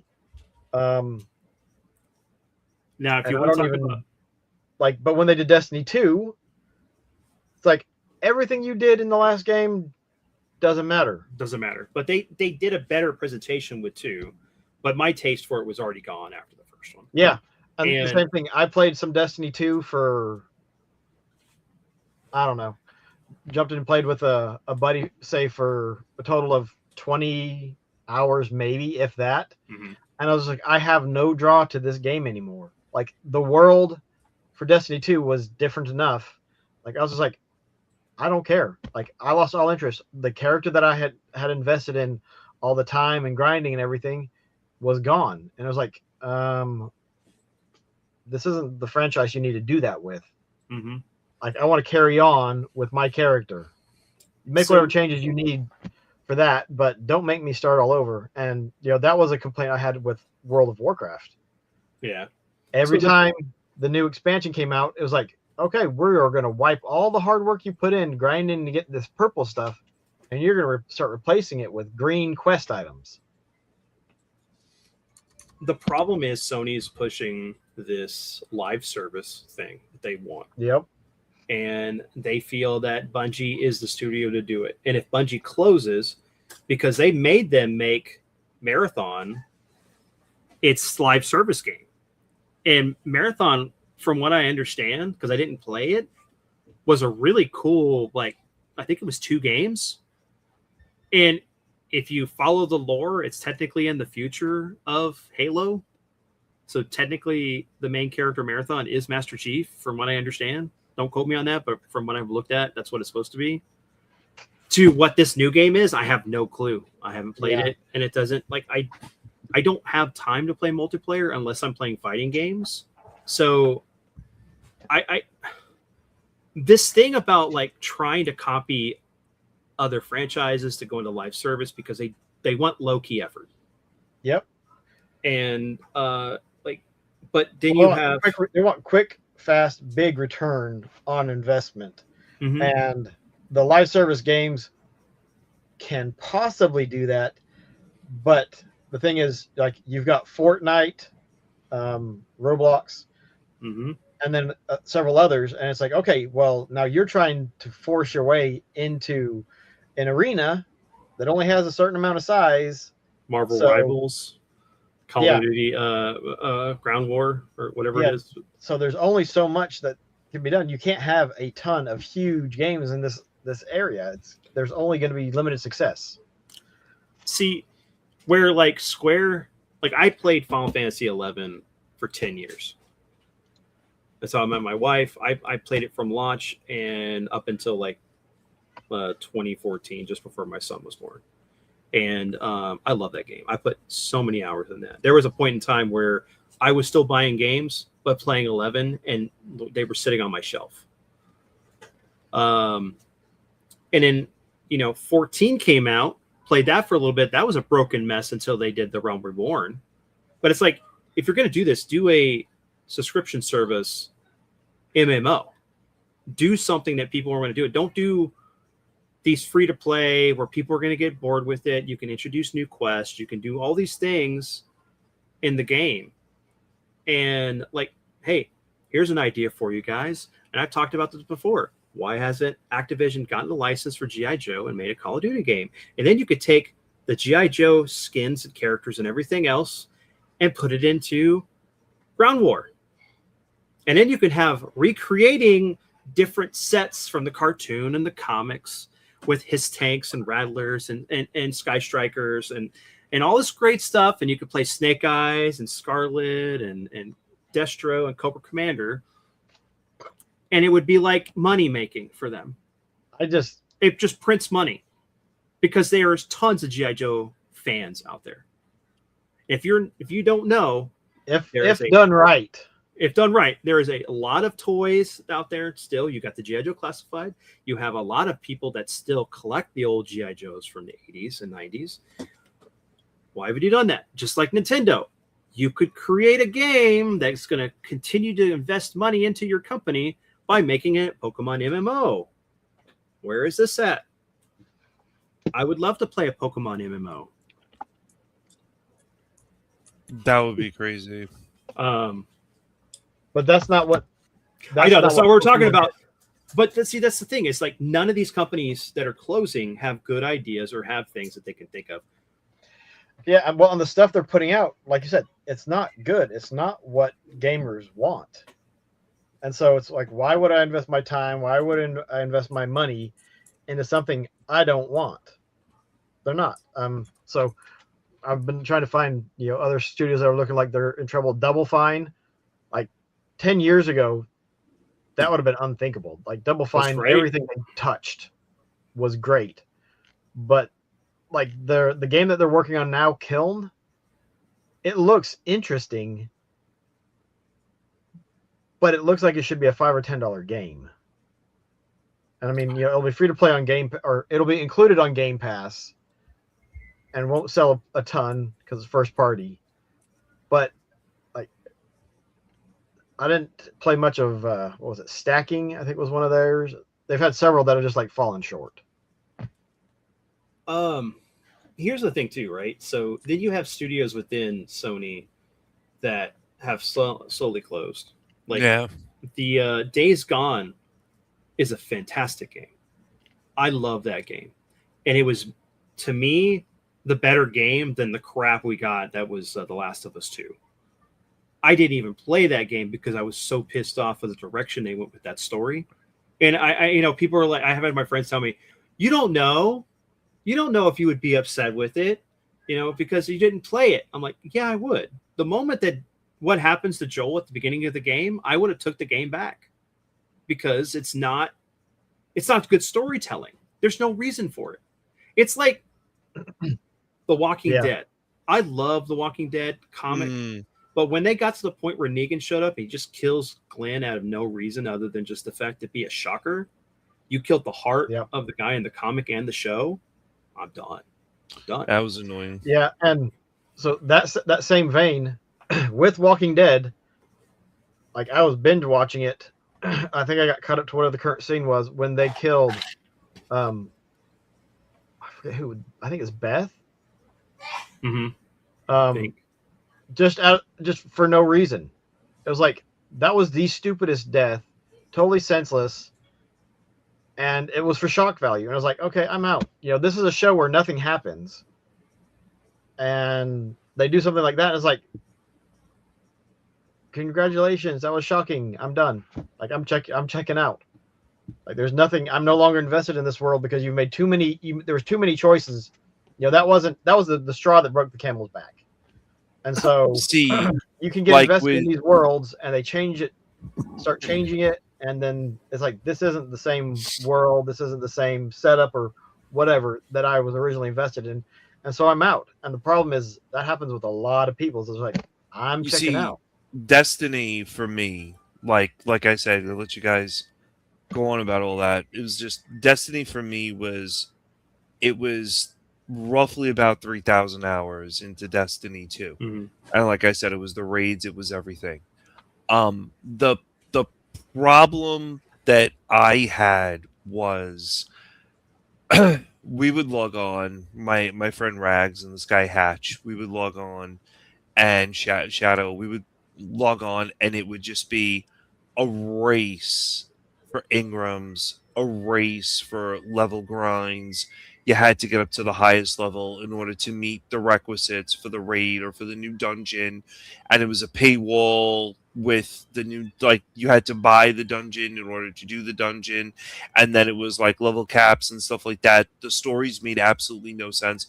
I like I said, I even have Lance Riddick's signature signed my Zavala figure that I have and everything. And I still don't understand. That's how deep Destiny I am. I still don't understand what the hell the Traveler is. They never could complete a damn story. It was story this side, story that side, story this side, story. It made no sense. And it just kept on like crapping out all the time. I understood none of it. And what happened was you had this guy who was the studio head who decided I'm going to buy a ton of exotic cars with the studio money, and then I'm going to leave, and drop the studio. And then Destiny farted out, and it was like, we don't know what we're doing. yes, the Deep Stone Crypt was phenomenal. That whole thing, great. The Witch Queen, wonderful. The Taken King resurgence back to the Dreadnought, great. What was that Star Wars thing? It was the dumbest thing I've ever seen, and they really tried to use Star Wars to bring Destiny 2 back, and it failed miserably with them. Well, they were Miserably. trying to capitalize on a franchise at the time that had some kind of staying power, and that's the thing. Is what happens is Didn't work. when you have a game or something that's dying, they will bring in something that tries to bring in other fans, and it doesn't work most of the time.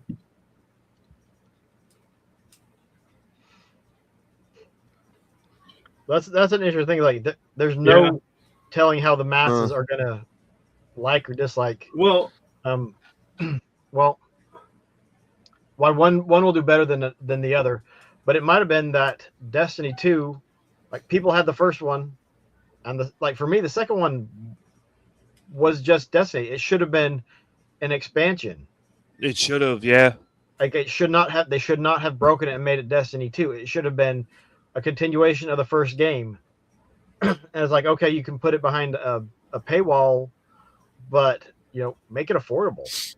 Make it, okay, here's the next area is gonna be $10. Next area is gonna be $10, or whatever. It's like, hey, if you've already got Destiny, let's reward you for being loyal and not trash all the work that you'd just done. But I loved when Destiny 2 came out because your powers were gone. And Gaul, I hated that. I loved it because it was a different side of the different side of like what the Guardian that we saw. Because Gaul took your powers and ensnared the Traveler. Then the Traveler got peed off and left because he's just like a whining little robot, and that was it. And it was great. I love that because you understood things. Destiny 2 started off great, and then it just became garbage for a lot of it. The season of the whatever stuff, I started giving up on playing Destiny and went and played other games and stuff like that. I just didn't even care. I had a lot, like I said, I had a lot of hours into Destiny, and it just became even more complicated and more convoluted with the way the map was, and you had to find things, and then they changed over the entire system of how you equip things and what the value was with that, and the They UI. changed the system that you had become accustomed to. It kills games. The gating of I can tell you right now, out of the large, like 30 people that I used to play with in rotation all the time and do raids and everything, we were a big clan. At least 20 or 25 people left when they took paid content away from you, because this is stuff we paid, and now you're saying, you know what, we're taking it away. That's it. Titan is gone. You're not allowed to go to Titan anymore because we're going to hide that behind a veil of black darkness for story reasons. Yeah, well, but think about, have you guys played Helldivers 2? No. You know how that works? Like they'll like, you go through these like scenarios. They introduce a new scenario. You do that for a period of time, and then they introduce something new. That's something how you can integrate something like that. But I think the thing is that they didn't know what they were doing. The gameplay apparently was fun, but they didn't know how they wanted to move the series forward. And yeah, that does suck when you have a story beat that you paid for and it gets scrapped. It's gone, and you can't play it again. Yeah, I didn't know about that, and that's pretty messed up. I mean, the closest thing to me is that I can think of that I played was World of Warcraft, when they tore the world apart. But I mean, there was a reason for why you couldn't go to these areas anymore, is because they didn't exist, or they were unreachable now, or whatever. So there was a story reason for it, and you got to play through that happening. Oh no! What really peed us off too was the fact that, so I'll use Titan as an example. Titan was taken away because it was hidden behind a shroud, so you couldn't communicate with Sloane, and that was it.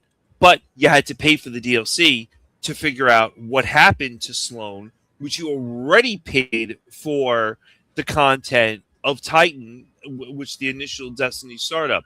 So now it's like, well, I paid for this. You took this away from me. Now you're making me pay for a DLC which is going to explain what happened to her, and then I can go somewhat back to Titan on certain parts that I'm allowed to go, but the rest of the other parts you won't let me go because you're gating it behind whatever it is, and that really was bull because you the ongoing story was always gated for Destiny. they didn't know what to do with the story. They were idiots. Well, no, in the first Destiny, if you wanted to continue on, you had to buy the DLC. Like Right, you didn't but get the Taken King if you didn't buy the DLC. You didn't get all. yeah, of the but they didn't. expansion. But it the was thing all, is, it was all added content. no. But the thing is, to me, it's this no is- difference with that. It's like, hey, no, something happened here, so you can't do this anymore. But if you want to find out, oh, here you have to buy this DLC. That's not really different to me than, oh, hey, you bought this DLC. If you want to extend the story, here's DLC. But you don't have to do it. It's not required. No, but what they did was they took away paid content, Yeah, and then made you repay. but you don't own it. Huh? You don't own it. You So they can owe take the- away whatever they want from you. But you owe the paid content. You owe the yes, you do. You owe the DLC. You owe No, all you of that. don't. That's what No, Sony's you saying. We don't. don't own anything, joking. Well, Sony can go to hell, but I mean, honestly, The thing is, when you, that was a type of live service game because it evolves as it goes. Anything in a live service game is not guaranteed to continue on. a lot of people were. I know a lot of people left because I of that. I can understand it, but that's a matter of semantics. Like I didn't like how they did that. So if they had not done that to Titan, but just brought in a new planet in a deal or if they'd I'm trying to figure out how they could have even done it. They did that to Differently. 5 planets, by the way. Well, the thing is, they would have had to add an extra planet, so they could have then taken it away. That doesn't really make much sense.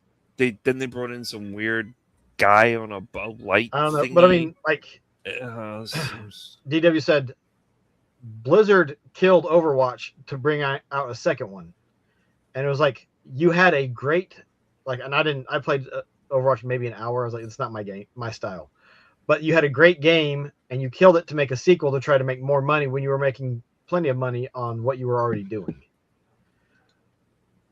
But the chasing of dollar signs, and I think part of the problem is, you get studio heads that aren't gamers making choices not for gamers, but for the shareholders. And their bottom It's like, dollar. okay, we've got to make money to appease the shareholders.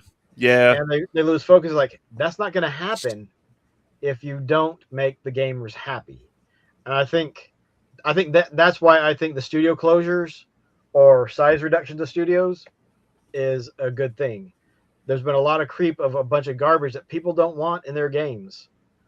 It's like, get all of that out, make a good game, make a good story, and let's just, let's have our games and play them. I just think what they did Even if with we're not going to Destiny own them. was total garbage. I mean, it was, take something away, then bring something back, then But that's apologize. somewhat the nature of live service, because they've got to have things that are changing. But that's also, you have your season passes. Like, Yes, you have they had a their certain amount of season time to get passes the too. stuff, and then it's gone. So here, pay some money so that you can get it all. But and here's a special one-time event, and after it's gone, you're not going to be able to do it again. Yeah, that's what they did too. It was like the solstice. I think, like I said, Destiny was a type of live service game before live service got popular, and they didn't microtransaction you nearly as bad. But I mean, hello, you had to pay so you could get some shaders and some different colors for your character and for your ship. And I mean, I think one of the biggest mistakes Destiny did was your ship was nothing but a loading screen. Yep, that was it. Such a wasted was it. opportunity. That was it. It was just a loading screen, and you would was fly off. It was a Mass Effect. That's what I'm saying. It was a Mass Effect, yes. But you didn't have to go through a bunch of effort, and you didn't collect a bunch of different ships. And you didn't get to, you didn't get to talk to Seth Green or any of that. And you know what?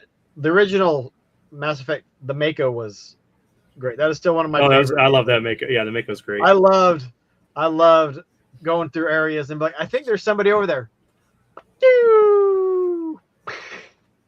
Oh, yep, there it was. Yep, that or like just climbing up rocks and mountains that you shouldn't be able to, but you could just maneuver the Mako up and stuff. But honestly, the thing about this is that you have studios trying to do things that they're not designed for, and they don't have the right input to do. Because going back to what Busta said about the fact that Division 2 outsold Destiny 2, because Ubisoft learns from what they're doing. They made Destiny Division 1, which was really good. I played that for a little bit. I enjoyed it, but I never picked up the second one because I just didn't have any interest in it. But Ubisoft at the time knew what they were doing. They had a formula for their stuff, and they kept improving on. The Rainbow Six games, the multiplayer was great. They were great. Like Vegas 1 and 2, pure gold. And then they've made Siege is good. It's not my type of thing. I really want it to go back to the standard. I want a single player story and then the option to play multiplayer afterwards. And that's the directions for some of these games. It's like, whatever. It's not my thing. People can play it. Yes, I can play Solid Snake, but I haven't done it yet. I really want to. I mean, it'd be great to play Snake in some other game, but but right now, Ubisoft has made bad decisions. You think about the last Assassin's Creed. Oh God. Oh yeah. I didn't want to touch that. when Ghost of Tsushima and Yote were much better. Oh yeah. No, I'm not going to touch that. Even though I love the Assassin's Creed series, don't get me wrong, and I do think that killing off Desmond was stupid. But it got stale. And when they did Origins and Odyssey, that was a good new direction for this franchise. I didn't get to play. I have Valhalla, but I didn't get to play it. I hated Valhalla. And but it's like they're trying to capitalize on fans by remaking Black Flag, and it's like, I don't need to play Black Flag again. I've already beaten it. It's like Fallout on that one. Black Flag inspired us. Almost a full sleeve tattoo for me on my right arm, because when I played Black Flag, something clicked inside of me, and I was like, I was this in a second. I was this in my previous life, 1000% hands down. The ship battles alone, they were great. I would play and strategically plan out like there was no tomorrow. I think I have close to about 600 hours in Black Flag. I think I've done almost everything in there. I did not like the mechanics of one area where you had to climb and chase someone. And it was just, at that point, I just stopped and I said, I'm done. I'm just going to do all the ship stuff and everything.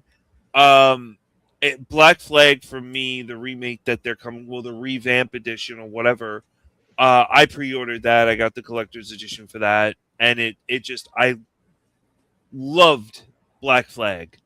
I didn't know Ubisoft was doing closures or something.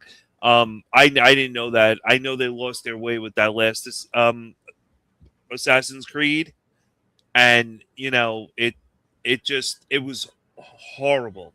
Valhalla, they tried to save with putting Cassie from Odyssey in it to fight you, and you get her spear and of Leonidas, and it made why is this Greek girl fighting these Viking peoples, and when did the Vikings and the Greeks cross? And it really just absolutely made no sense. Like, the ties from Odyssey to Origins made sense because it was like her kid or her something of that at the end of Odyssey, which I think I ruined it for everybody. But I mean,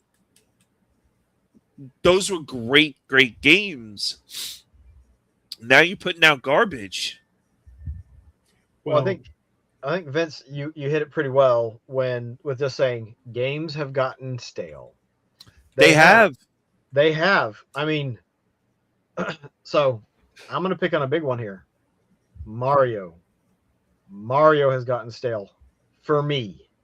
Well, compared Odyssey, to like, I didn't like it. Wonder. I loved didn't care about. I loved Odyssey, but like I could barely get into Wonder. It's like I don't want to go back to the side-scrolling Yeah. levels for Mario anymore. I mean, But it just feels like let's just slap a new skin on previous version or whatever, and that's kind of how Odyssey felt. And I mean, I just beat it this year, and part of the problem might have been because everyone talked it up so much, and I was like, it's fun, but like it wasn't different enough from Mario 64. Like I didn't feel like it wasn't a huge difference. Like it was the same formula, which sometimes that's fine. Sometimes you can use the same formula and keep going, and that's what you need to do. You're not wrong. Mario's gotten stale because the fact that like I hated Mario 64, I didn't like it. It wasn't until like because I was still a big Super Mario World fan, and I played through 64. I wasn't a big 64 person. Like we got it for Zelda and Rogue Squadron. That was it. I mean, but Mischief Makers was great. I mean, there was a good games on that system, but I was a PlayStation guy. Yeah. But I really loved when the GameCube came out and we got Luigi's Mansion and Sunshine. I felt Sunshine was great. It was a new transition. It was actually, there was a story that we were following with Mario. You had this world that you were exploring. Not worlds, but themed levels that are worlds like Odyssey was. I did like the story.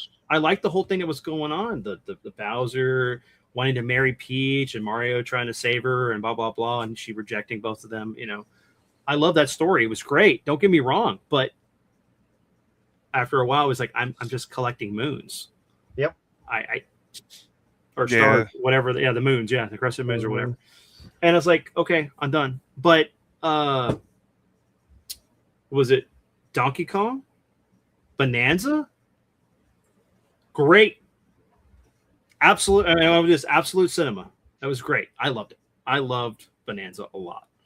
Especially when you get towards the end and you find out some stuff, because I don't want to ruin it until I want people to play it, because I can't express. Stuff happens, man. Stuff happens, and it's really cool. But so saying apparently you need to. So I started laughing because I know how Saiyan feels about the game. Like he got tired of it quickly. So Saiyan, tell us about it. Donkey Kong Bonanza is the most repetitive garbage that I have ever played in my entire life. I would rather grind levels in Mandalia Plains in Final Fantasy Tactics for 6 hours than begin to smash bricks and smash bricks and smash bricks and smash bricks over and over. My OCD was horrible.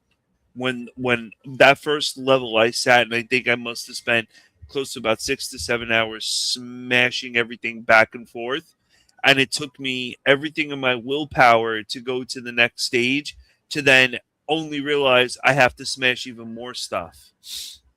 And then but you don't necessarily have to smash a whole lot at all. You need the fossils. You only need to grab what you need. You can literally min-max that game, get what you need, and go. You don't need to farm for any of the outfits or any of the extra coins. You just go for what the quests tell you to do. That's it. But the outfits give you pluses on stuff that he could do. But if you're good at the game, I'm not saying you're not good at the game. I'm just saying I'm horrible at the game. But I mean, I'm just saying, like, you don't need all that. It's extra. Yeah, like it's cool because like there's a level where you're in lava and you're like, oh, I have some fire resistance. But if you don't fall in the lava, you don't need it. Or it's like You don't need to have these things. They're nice. I mean, I'm not saying anything about you saying or anybody. I'm just like, you can literally, I did it. I literally, because I went through like 4 stages, and that's what I did. I just smashed the shit out of everything. Yeah. And so, I just beat. That makes me like Expedition 33. Did you do much, if any, grinding? Oh, I got to level 99 and all that. Okay. You're But talking did to you the feel like wrong you had- person like you with had the to? grind. Yeah, you're talking to the wrong. But did you feel like you had to grind? If you want to do some of the later round content, yes. Because if you do not have the right what is it, pictorials or whatever the things are, the special abilities, like to make I can't even think of their name right now. Marriott Marel or however French. She just like one shots everything, and I love that. I want to, like, that's the thing. That's the type of gamer I am. I'm going to break a game. I want to break a game. The time you limit me in a game, I'm frustrated. Like, sorry, but why I hated 15, Final Fantasy 15 was because like it was, part of the grinding process was ridiculous. And then same thing with 13. You got limited to being able to grind in certain areas until like you got past story progression to do it. Yeah. So I asked that because I didn't grind at all. Mm-hmm. I ran through and I did the story and had a blast with it. I was never one-shotting anybody. The last like nightmarish horse-looking creature that you fight right before the end, like I struggled with that one. And saying like you need to go grind, and there were several times he was saying that because I was struggling against a certain enemy or mini boss or mid boss, and I was like, no, I don't have to grind, I have to get good. And that just made your comment about Donkey Kong made me think about that. But I was enjoying it, and you mentioned some grinding is like you absolutely hated it, and some grinding in some games is absolutely a lot of fun. It's great, and it's interesting how it hits us in different ways. Like I didn't have to grind because I knew if I could get my timing down, I could beat these guys. Because when you can do the counters and all that other stuff, that the game comes alive. You're like, oh, it does. You are looking to get a beat down now, buddy boy. But there is 2 bosses in that game. But it doesn't matter how good your timing is, that will frustrate you and make you want to break that disc. 2 bosses. I don't know that if are not in the main. They're not in the main path of the story. Okay, I didn't do any of the extra content. I still want to go back. Just a few days ago, you didn't do the extra content because your levels suck. That's why. No, I didn't do the extra content because I was streaming it, and I didn't want it to take. Yeah, because I was only playing the game once a week. And your levels were. And so every week I had to de-rust a little bit on my timing. The first time I went back and played it, I was like, which button is parry and which button is dodge? I had that problem a lot. You haven't lived until you hit Mandalia Plains with Agrius, 2 ninjas double equipped with the knight swords and a calculator and a dancer, and you calculate death on all the enemies, and you just get a clear, nice wipe as soon as you open in tactics. And wow, look at this. I can go in the deep dungeon and have my dancer and calculator and just sit there and wipe while Cloud does cherry blossoms on 4-8 squares. And that's the level of grinding with tactics that that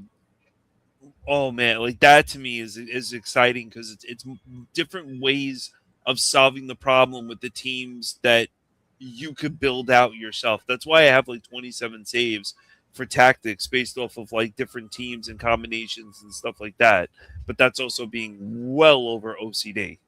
Yeah, but I think that highlights something that is missing in a lot of modern games.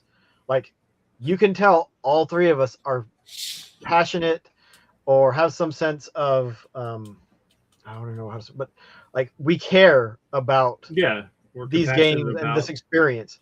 Mhm. So, Yeah. DLP enjoyed the heck out of Donkey Kong Bonanza and Expedition 33, and he played it totally different than I did. And I loved Expedition 33. I think it's one of the best games ever made. And you're talking about Final Fantasy Tactics, which doesn't mean anything to me. I was like, he's saying all of these things, and they're You're words talking in English, Expedition and I understand 33, what he's which means saying, but it nothing means to me. nothing to me. But Expedition this, 33 this means is nothing to me. blasphemy from my ears for both of you guys. 'Cause I know one of you likes Shining Force and Yeah. would love Tactics. So, and then the other guy, you need to play Expedition 33 for. I'll probably go way too deep in because I love Souls games. So if you have the parry system, which is like Souls, and you have grinding, that's a very dangerous combo. I think that's why I stayed away from it because it's oh, what a joke! Because you bought Tactics again and Oh my God, went through the and played it music is a ton. The music's so good. The story's so good. But it may be a case that we have talked it up, and it's been talked up so much that you will not enjoy playing Expedition 33 near as much as Vince and I have, and that's something that could happen because you hear something is really good or really bad, and then when you go and watch it or play it, you're like, oh, that wasn't that bad. It was like that wasn't that good. Depending on which way it's being talked about. Just Because do your it. expectations are so high or so low based on that. I love like Expedition 33. I love the music and stuff, but if I had to have a choice between Expedition 33 or Metaphor Refantasio, I'm going to choose Metaphor over Expedition 33 any day of the week because Atlas never lets me down with anything. But I'm going to tell you right now that playing Expedition 33 will change your mind. I was about to say, you can't really say that about something that you haven't played a little bit. I think I've shared experiences with you guys, but I mean, if it's something I have to try, I guess. But I will say this: it will change your expectations of what an RPG should be, how storytelling should be, how voice acting should be, how everything. It's like a painted canvas. It is gorgeous Hint, from hint. start to finish. Yes, hint, hint. Yeah. But it is, and the world that it builds is just amazing, and it adds things that we love about RPGs. It brings back turn-based. It brings back overworlds. It brings back airships. Metaphor had land ships. Did you play Metaphor? I'm working my way through it. Okay. But it's. I mean, there's a reason why it was Game of Year and won a bunch of awards. I mean, like I said, I don't play RPGs because of how long they take. But I had interest in this, and then in Expedition 33, I learned that it was turn-based, and I was like, nah, because I'm not huge on turn-based because it feels slow and dragged out, and everything's a meat sponge. That's because Oz has never played D&D, I'm guessing. No, I have. Okay. But the thing is, there's a different way of being able to make that enjoyable. Right, there is. Expedition 33 made it enjoyable. It was interactive. If I felt like I was actually doing something, like I wasn't waiting there doing nothing. I was waiting because it's like, okay, I've got to do something, otherwise I'm gonna die right now. And then, oh no, I messed it up. I died. Let me try that again. Let me ask you, why don't you pick up Elliot and play Elliot? Because I don't want to. But it's not. The thing is, it's not a. I know nothing about Elliot other than you guys have it. And it's Zelda. That's all it is. Guilty is playing it right now. I'm playing it right now. I have it on. And by the way, the scythe on the chain is pinnacle in the game. I love that scythe on the chain. But I mean, I don't think I've seen any gameplay footage of the game. Like nothing comes because it's not my general forte or whatever. So a lot of that stuff, and even just modern games in general, do not catch my eye. I think this would. I truly do feel that you would get a lot of enjoyment out of this game. I really think you would. The story is phenomenal.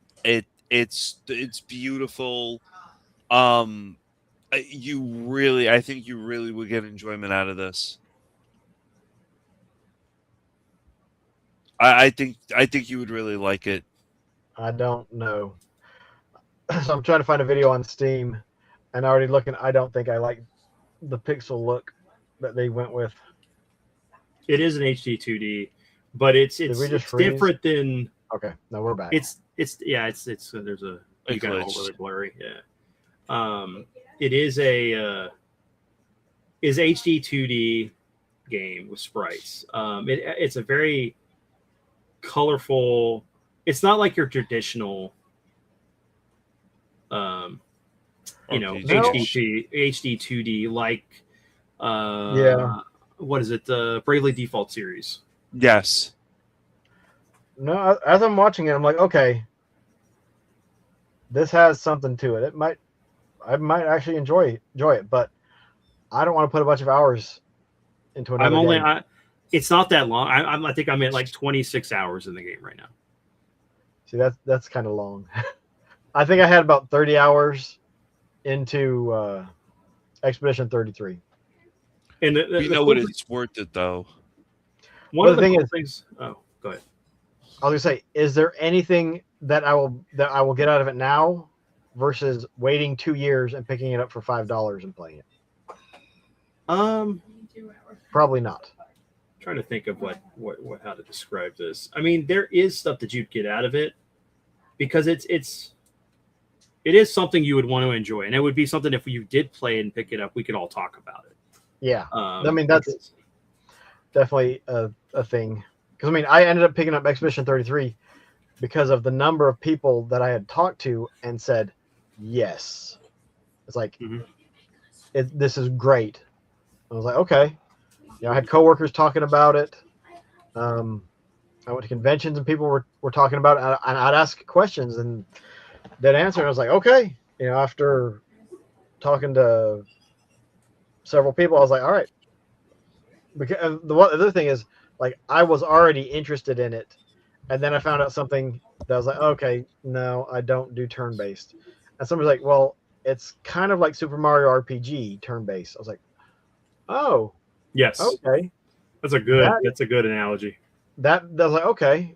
Like, I didn't beat Mario RPG, but I played it a little bit. I was like, oh yeah, it's kind of neat. And I was like, okay, that makes some sense. And then when I started playing, you know, it was like, oh yeah, this is actually pretty cool. And yeah, it looks, it plays, it sounds, you know, the whole kit. It is the full package for a game. Mm-hmm. I would say look at. I would say play Elliot. You're missing out on a really good story. It's a very good story. It's light. It's charming. Yeah. It has a real magic charm. The characters are really fun. The dialogue's great. The puzzles are simple. You know, the combat's not hard. You have like, I think it's 7 weapons that you can choose from, and you can have a combination of both of them together. Mm-hmm. You upgrade, you get like these crystals and stuff that you can. They're called magicite that you can use to make these gems to create like bonuses. So like I have one on my spear, which is called like the 3-headed dragon, and it attacks 3 different ways. And if you put like a critical on it, can reach. It's nuts how much damage I'm just outputting for my character. Yeah, I got one of the magicites. It's on the scythe, and what Elliot will do is he'll walk around, he'll spin the scythe, and it'll release fireballs out of the scythe, and the fireballs will just do a spread and hit like the enemies and stuff. If you've ever played any Zelda game, it plays a lot like the Zeldas on Super Nintendo, like the Zelda on Super Nintendo. And also, I really am feeling a lot of like Link's Awakening on this, like a close resemblance to Link's Awakening. So it is definitely something like. I mean, I would recommend you play. And you know what? You don't even have to buy the game right away. There's a demo out. Yeah, there's a demo download for and it that play you can play. and it gives you a good feeling of how the game's going to play. And plus, if once you complete the demo, your progressions moves over to the actual main game. Well, the problem with that is if I play the demo now, it'll probably be half a year or a year before I would even think about trying to play it. And I that's still got to beat my 40 Master System games before October, by the end of October, and I've beat 9. plus also Wow. I think this is only a $60 game. It's not like Oh. it's not full price, No, that's full price to me. or is it? It's like because it's not $70. It's like But It's not crazy expensive. yeah, like I can wait 6 months or a year and pick it up for half the price or less. That's Kind if of. it drops in price. Something I was gonna. Let's going back to studio closures. Yeah. But not the interdiction of have you played Our Lord and Savior? The Chrono Trigger? Totally. That's what I'm reading as totally. What? But you know, the studios have gotten bloated, and so it's harder for a lot of them to put out a product that is appreciated by a big audience. I think it's, you go back to that old saying, too many cooks in the kitchen. Yes. Well, they've got too many people involved in games that aren't gamers, don't know what gamers want, and are trying to feed them something they think that they want or they need. Yeah, it's true. That's not what we want. Because for one thing, I mean, I don't want realism in my games, or not in all of my games. Some games, it's fine. But some games, you're like, no, I want a fantasy to take me out of this world and put me someplace else that I can get involved in. And I mean, Expedition 33 does that wonderfully. Like, I will buy the next Expedition 33 game like day of if I can. Like, no doubts, no questions. That's where I'm at right now. Unless all of a sudden they come out, it was like they changed everything and it's horrible, and everyone is saying that. Then I'd probably be out. But there's so much going on. Like, gaming has gotten so big, investment comes in, and I really think that when a lot of money comes into something that's collectible, Mm-hmm. it's the sign of trouble, because then it's always about making money, because if they don't make money, they're not there to make games or whatever it is that's being made. Yeah. But with that in mind, you still have to keep in mind, like, who is your audience? Who are we making this product for? Because at the end of the day, that's what they're doing. They're making a product for somebody, us, in regards to games, for us to consume. And I think that focus has been lost in a lot of endeavors with different studios, and that's why the indie scene is so vibrant right now. And everyone's saying, if you want something new, if you want something different, if you want something fun, if you don't want to break the bank, you got to go indie. Mm-hmm. And I mean, they're not completely wrong, because the studios have gotten so big that they can't stop on a dime and change the direction they're going. It's like, oh, this is the way we've been working on this project for 4 years. Well, this is the way we have to keep going. We've already put the money into it.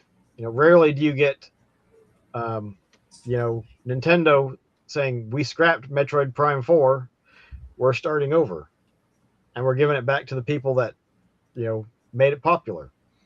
So And I heard there's rumors that their Nintendo is going to take a hand at this, like 2D, 3D remake stuff, and they're going to take Super Metroid, and they're going to do like a 2D, 3D of Super Metroid. That's what I've been hearing a lot of. The biggest, that's the biggest thing I heard, was that they were going to, since Prime didn't do too well, they want to go back to the drawing board and bring us a new side-scrolling Metroid. Yeah. Which I heard something about there was going to be a sequel to Dread, which Dread was a phenomenal game. See, That's great. That's a game I've played through multiple times. I think I played through six times in the first, we'll say 4 or 5 months of owning it. And I'd love to go back and play it again, but it's like, okay, no, I need to try to focus on getting some of these other games beat. But I played through on Dread mode, where everything killed you in one hit.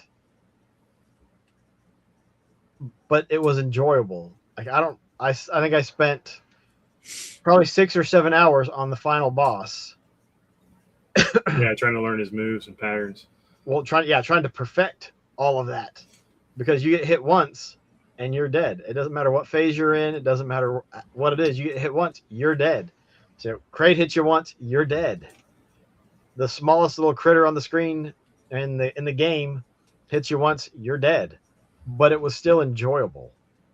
They're just a lot of these studios are just really running out of ideas, and this is why like I enjoy Square and IS America, because they come up with these new games, and I know not a lot of people will run to NIS America and be like, "Oh, this is amazing," but that's why I liked Farmagia, because Farmagia was like kind of different, and Guardians of Ozma, which was like what Rune Factory 5, everybody calls it, but I love Rune Factory. But it was a great, it was like a new IP, like a refreshing IP or something. They need to like figure games out and give us, that's why I got so excited for Square's new game that they're coming out with, that Final Fantasy game, Resonance or something, because it looks mind-blowingly good, and they took everybody from the Final Fantasy universe and combined it into one game. And I will break. I've already set a limit of like $600-700 to get that collector's edition, because that is something I want. That collector's. But I was told I couldn't get it because it didn't have a soundtrack. Oh, I want it because of the book, that art book, and that. Oh man, but see, Square's coming out with new games. Nintendo, yes, is the same model with Mario, but they're coming out with new games. Elliot is a completely new IP. Yeah, completely new IP. And I've said this to you, was that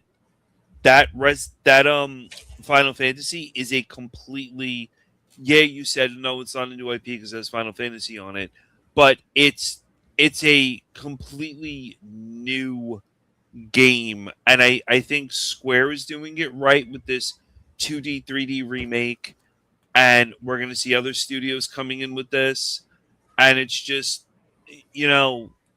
all of a sudden now I get a message this morning, and I happen to message Zombie, and I'm like, why is Joan of Arc now in the Castlevania franchise? Why did they have to put Joan of Arc in there? What is she doing in this? And it really, like, Konami, like you really had a chance to give us an amazing Castlevania for the anniversary. You had a really nice chance to do all of that, and you really just crapped the bucket. I mean, look at Elliot, look at all these other games that are coming out that are gorgeous, and you give us something it's a Dead Cells clone. You're taking all the sprites from Dead Cells and just rechanging them over. I mean, you did it before, Konami, with Dracula X moving into Symphony of the Night, and you use the same sprites, but you did it in a way that the game is like a masterpiece, and it was fine. Your Dead Cells formula crap doesn't work. I don't like Dead Cells. I didn't enjoy Dead Cells. I didn't enjoy Dead Cells Castlevania thing. It's not Castlevania. It is not Castlevania. Castlevania is not like the Dead Cells formula. Why did you have like a studio of 5 or whatever people put out the Transylvania Quest of Simon, and that game completely blew me away, that I played it for 6 hours sitting here on the PC for the demo, because it is like the older Castlevanias, and they did a better job than Konami. The game is going to piss a lot of Castlevania people off. It's going to piss me off. You really think, like, you really the difference, like Dead Cells, the play style is different, but like I could see definitely similarities between it and Symphony of the Night. Dead Cells and Symphony. Yes, Nah, play style, play style. I mean, play style. Yeah, but like, okay, the look Vania tile mapping and stuff. look at Records of the Lodros War and look at Wonder Labyrinth. Okay, you take Wonder Labyrinth, and that came out like what 3-4 years ago. Both And those games mean nothing to me. of course, and then I mentioned Chrono Trigger, and you tell me it's like the bane of existence. But you take Wonder Labyrinth, and you take which came out 4 years ago, and then you take this garbage that Konami is putting out.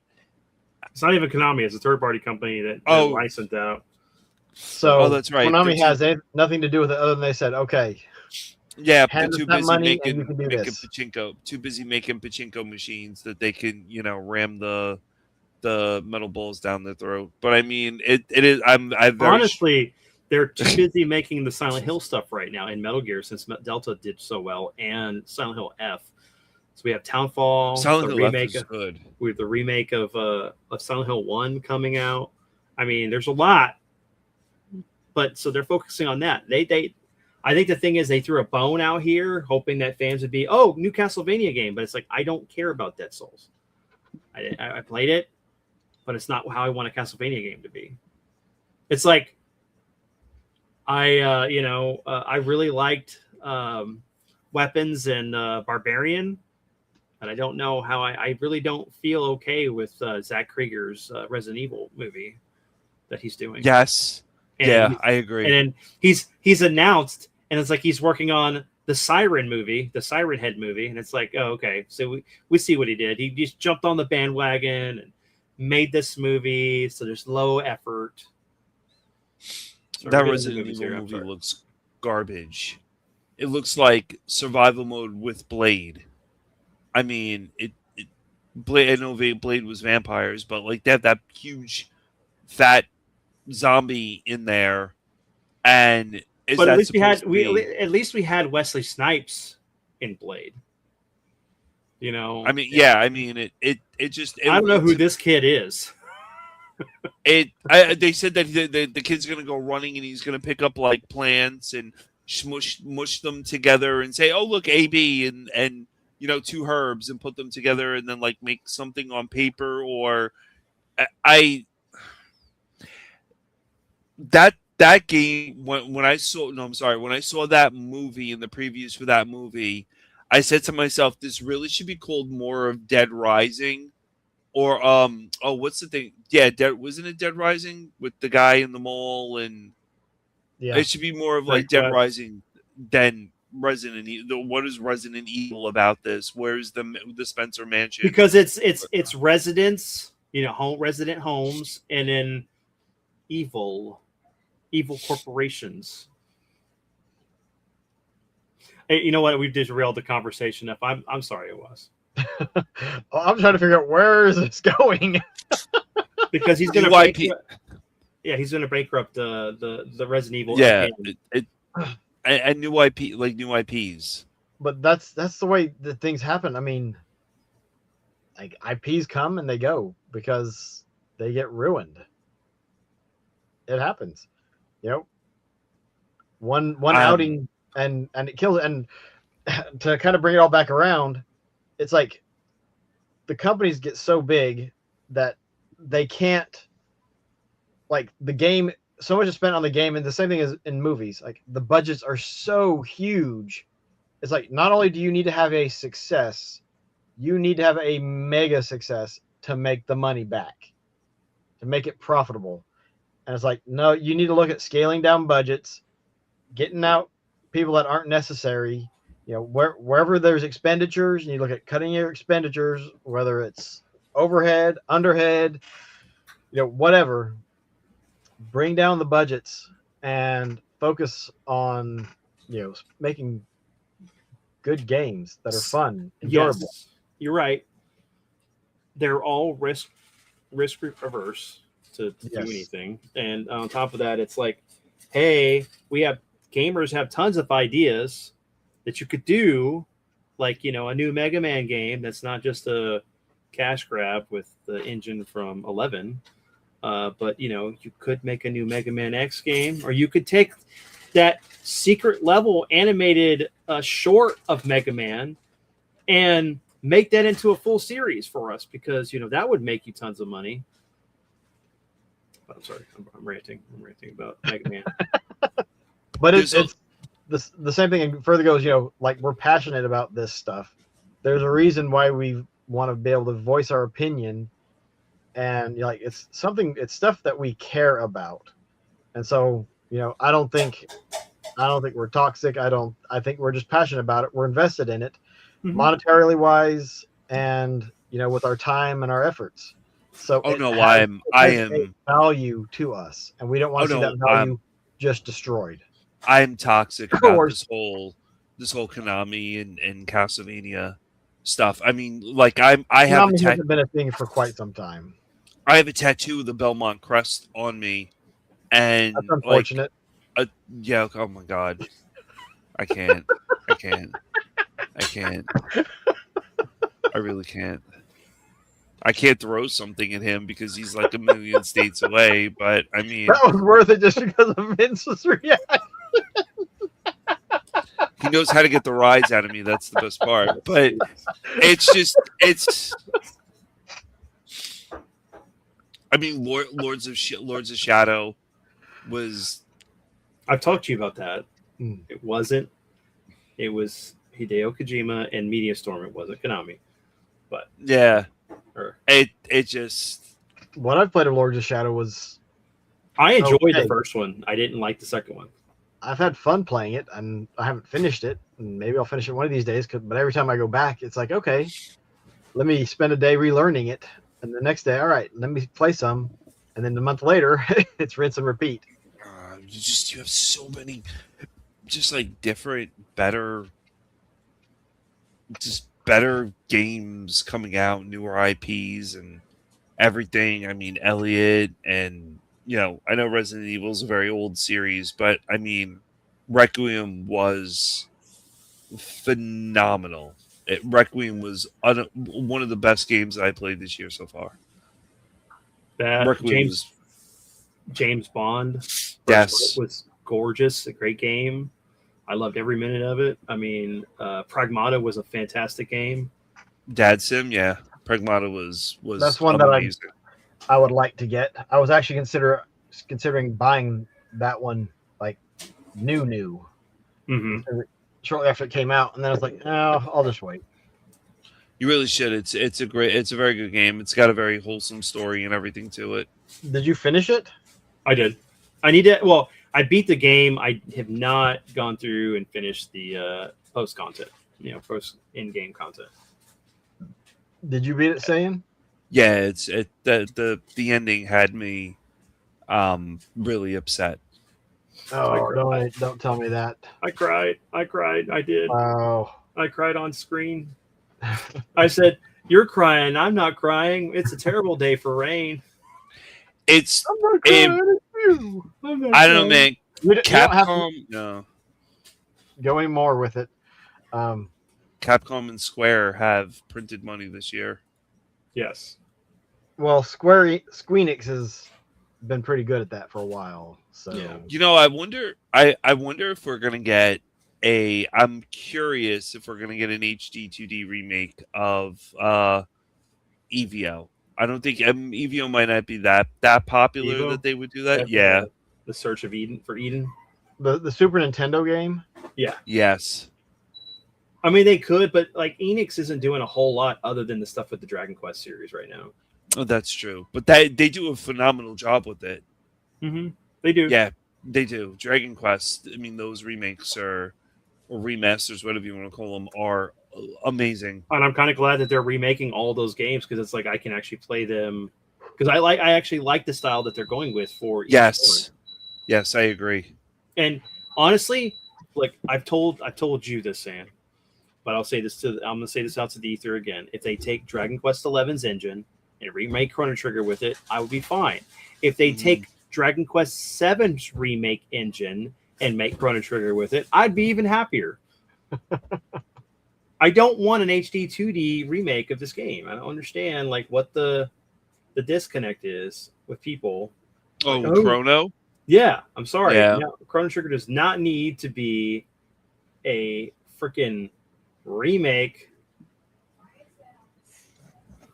Sorry, I'm sitting there trying to do a puzzle while I'm putting my thoughts here together. It does not need to be an HD 2D remake. I want it. No, it doesn't. Needs to be more than that.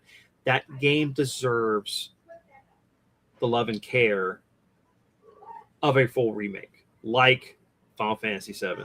I know some people don't like the remake trilogy, but I do. There are problems with it, yes, but I enjoy it, and I think Chrono Trigger deserves that level of care to create a new game for it, or at least to retell that story. And you don't even have to really retell it. Just take the engine, remake the sprites, using that new mechanic. It's And give it a budget price. Yeah, make it $60. I'd buy it. Now, Make you're it 100. I'm thinking like 30 or 40. That's budget for me. Well, if they're porting it over, yeah, $20 is fine. yeah, I mean whatever, but the game is, and I think we've seen hints about it too because they released like the Chrono figures and the Princess figures and all that other stuff. So I'm kind of like leaning more towards, are they really gonna like put this out? Are they testing the waters to see how good, and I also think they're scared too because that's such a beloved game by so many people that if they really screw it up, like would that destroy the, like would they really, like the company, would people like be annoyed with them? I mean, so it really is rough when it comes to that game because it's a really, thin line they have to walk with that because that is just like one of the greatest games ever made.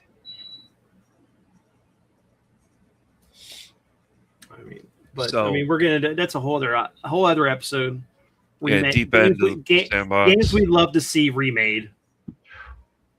Episodes.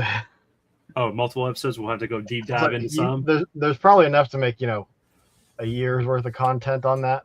Yeah, you spend so much time talking about just a specific game, let alone when there's a series of games. But we got to get game studios to make good games so they can stick around and they can make these things. Yeah. Yeah. Like not Ubisoft with that horrible Star Wars game. What game was that? Outland or Outlaw? Outlaws. Yeah, Star Wars Outlaws or whatever. I thought Outlaws did good. Buggy mess. Did you play the game? It was horrible. It was buggy mess. Like, okay, my problems were with the story beats. This character who's never flown a ship before gets on it and hits the nav computer and flies to this other place. She crashes it, but she should have flew into a sun and died. Like that was the whole thing that Han told Luke. Did you just, setting up a hyperdrive is not like messing with moisture evaporators on your farm. It's not quoted completely, but it's the same meaning. Wow. That's the other thing. They got to stop assassinating our heroes. Yes. Yeah, that's true. There goes our hero. Oh, they threw him down the trench. True too. There goes our Luke. Anyway. He's going to go drink milk. Watch him as he dies. We're going to get copyrighted. Unfortunate. Well, Eurogamer gave it a 2 out of 5. Game Informer gave it 8.5 out of 10. Well, someone was reaching in their pockets. Quite possibly, but the thing is, there are people that enjoyed it. Most of these games that we think are horrible, a lot of people think are horrible, whatever. You're going to find somebody that likes it, and that's not necessarily a bad thing, but there's not enough of them to keep them going. And often the ones that are very vocal about it don't even, buy the games or watch the show or the movie or whatever. They're just being vocal because of virtue signaling. That's great. It's so great. I don't know anything about Star Wars, so I can never talk to Star Wars. Star Wars is was one of my loves. I love that series. Other than what Disney did to it with some things. Yeah, for the most part, Disney's killed it. So yeah, it is. I mean, all you had to do was take the oh geez, I can't remember the Thrawn books. Yep. Yeah. Mm-hmm. What was that trilogy called? Timothy Zahn's the Heir to the Empire, Dark Empire. Yeah. But yes, you take that trilogy and you make movies out of those, you would have continued to have a multi-billion-dollar, IP. With at least in my mind, no doubts. Like that series was awesome. Like I started reading it because my dad had a copy of it in the truck, and he was doing something one day, and I found it, and I started reading it. And I was like, "Oh my gosh, this is great! A great continuation of the story." Takes place 5 years after Return of the Jedi. That's really that good. Yeah, huh? and I mean, and the books make Thrawn a threat. Like he knows he is just so smart and so calculating and tactical. And see, there we go. We need a Star Wars game where you're General Thrawn and you're just, doing your tactical thing. Military genius. Genius who understood culture and used that to his advantage to manipulate people, civilizations, organizations, yes. all the above. Yep. All right. Well, I think we've kind of beat the horses, Repro carts, and studio closures. I think it's good to some degree because we need to get rid of the bloat, bring those budgets down. We spending hundreds of millions of dollars on a game. It's outside of Grand Theft Auto 6. It's gonna be tough to recoup. I mean, I'd say even Halo is gonna have trouble with its next game because the last one wasn't so well received. I don't think that Grand Theft Auto will be as hurt as maybe other things because of the fact that people are going to play it regardless of it being digital or physical because of the series. I don't think it's gonna. I don't think it can live up to the hype. Like there's gonna be so much bad things said about it. This is just what I think. Yeah. Because it has been so hyped up for so long, it is gonna be so tough for it to come up to anywhere near the level of expectations that people are gonna have. So there's gonna be some stuff that comes out after it drops. It's like this wasn't worth it. 13 years and $100, and it's just not gonna happen. But it's true. I don't plan on buying it or playing it or anything, so it doesn't affect me at all. But I mean, it's gonna do really well. This guy will play it. Oh yeah, Grand Theft Auto is gonna do amazing. It's gonna do record numbers. There's a reason why everyone should be pushing out. I would say movie releases and game releases. Is like, let's push that further away from when Grand Theft Auto 6 launches. I mean, honestly, I'm looking more. I mean, I'm looking forward to it. I enjoy the stories for Grand Theft Auto series, but I'm waiting for when this game is done in 5 years, and I'll be 50, and I can be playing Red Dead 3, which is another prequel. I want to see that story with that game engine. And I'll probably have a heart attack because it's going to look so good. I'm like, oh my god, no. It's too realistic. Is Red Dead really like that good of a game to play? Red Dead 1 and 2 are fantastic games. Fantastic. If you love any kind of Western stories, they're great. They're accurate, and they're just fun. I remember playing Red Dead Redemption 1 on the 360. And I didn't own it. My buddy had it. He goes, "You need to check this out. Just play the first 30 minutes of the game." And when you're riding your horse at one point and you're just seeing just the desert and everything and the way it looks, it was gorgeous, mind blowing to me. And it would look like the best game I had ever seen. And crazy. When you play 2, it's even better. Because Grand Theft Auto 5 had been out. So they basically what Rockstar does is they'll use Grand Theft Auto is the launching pad for everything else that they do. So they will use Grand Theft Auto to create the engine that they're going to use to make other games. So we'll get Red Dead 3 and probably something else. Because even like LA Noire, which is a great game too, that used I think used the Grand Theft Auto 4 engine, and that game was gorgeous. That makes sense. You spend all your R&D investment in a game that you know is gonna. Yeah, it's going to fuel your projects for the next 15 years. Yeah. Yeah. It's a winning formula. Mm-hmm. More companies need it. A winning formula, that is. Not Grand Theft Auto 6. They don't need to make Grand Theft Auto 6. They need to make something different, but good enough that people will enjoy, people will want to play, and people will actually talk about in a good manner. I'll talk about it in a good manner. Man, like 5 was great. The story was good and had like 3 playable characters you had, and they all had their different scenarios, and you had multiple endings. And I think I played some of the second one for a little bit. I was like, okay. And then I've not played anything else. Yeah. I don't know. It has not appealed to me. Look, I'll say this. Whenever it comes out, when I can get it on the PC, because since I'm not going to be buying it on the PlayStation, you guys can watch me stream a little bit of it and watch the story. Right? Then you can go from there. It's all it's needed sometimes. I just want to get it for the PC so I can mod it like I did 5. So you got to play the story for 5, man. The story's so good. Modding it was amazing. Just read the Wikipedia page. It'll give you all you need. Here's the plot synopsis. And Okay. then you can listen to 80s music and stuff and be like Vice City. You're gonna be it's gonna be like Miami Vice. City. But you're that's the new game. You're going back to Vice City, right?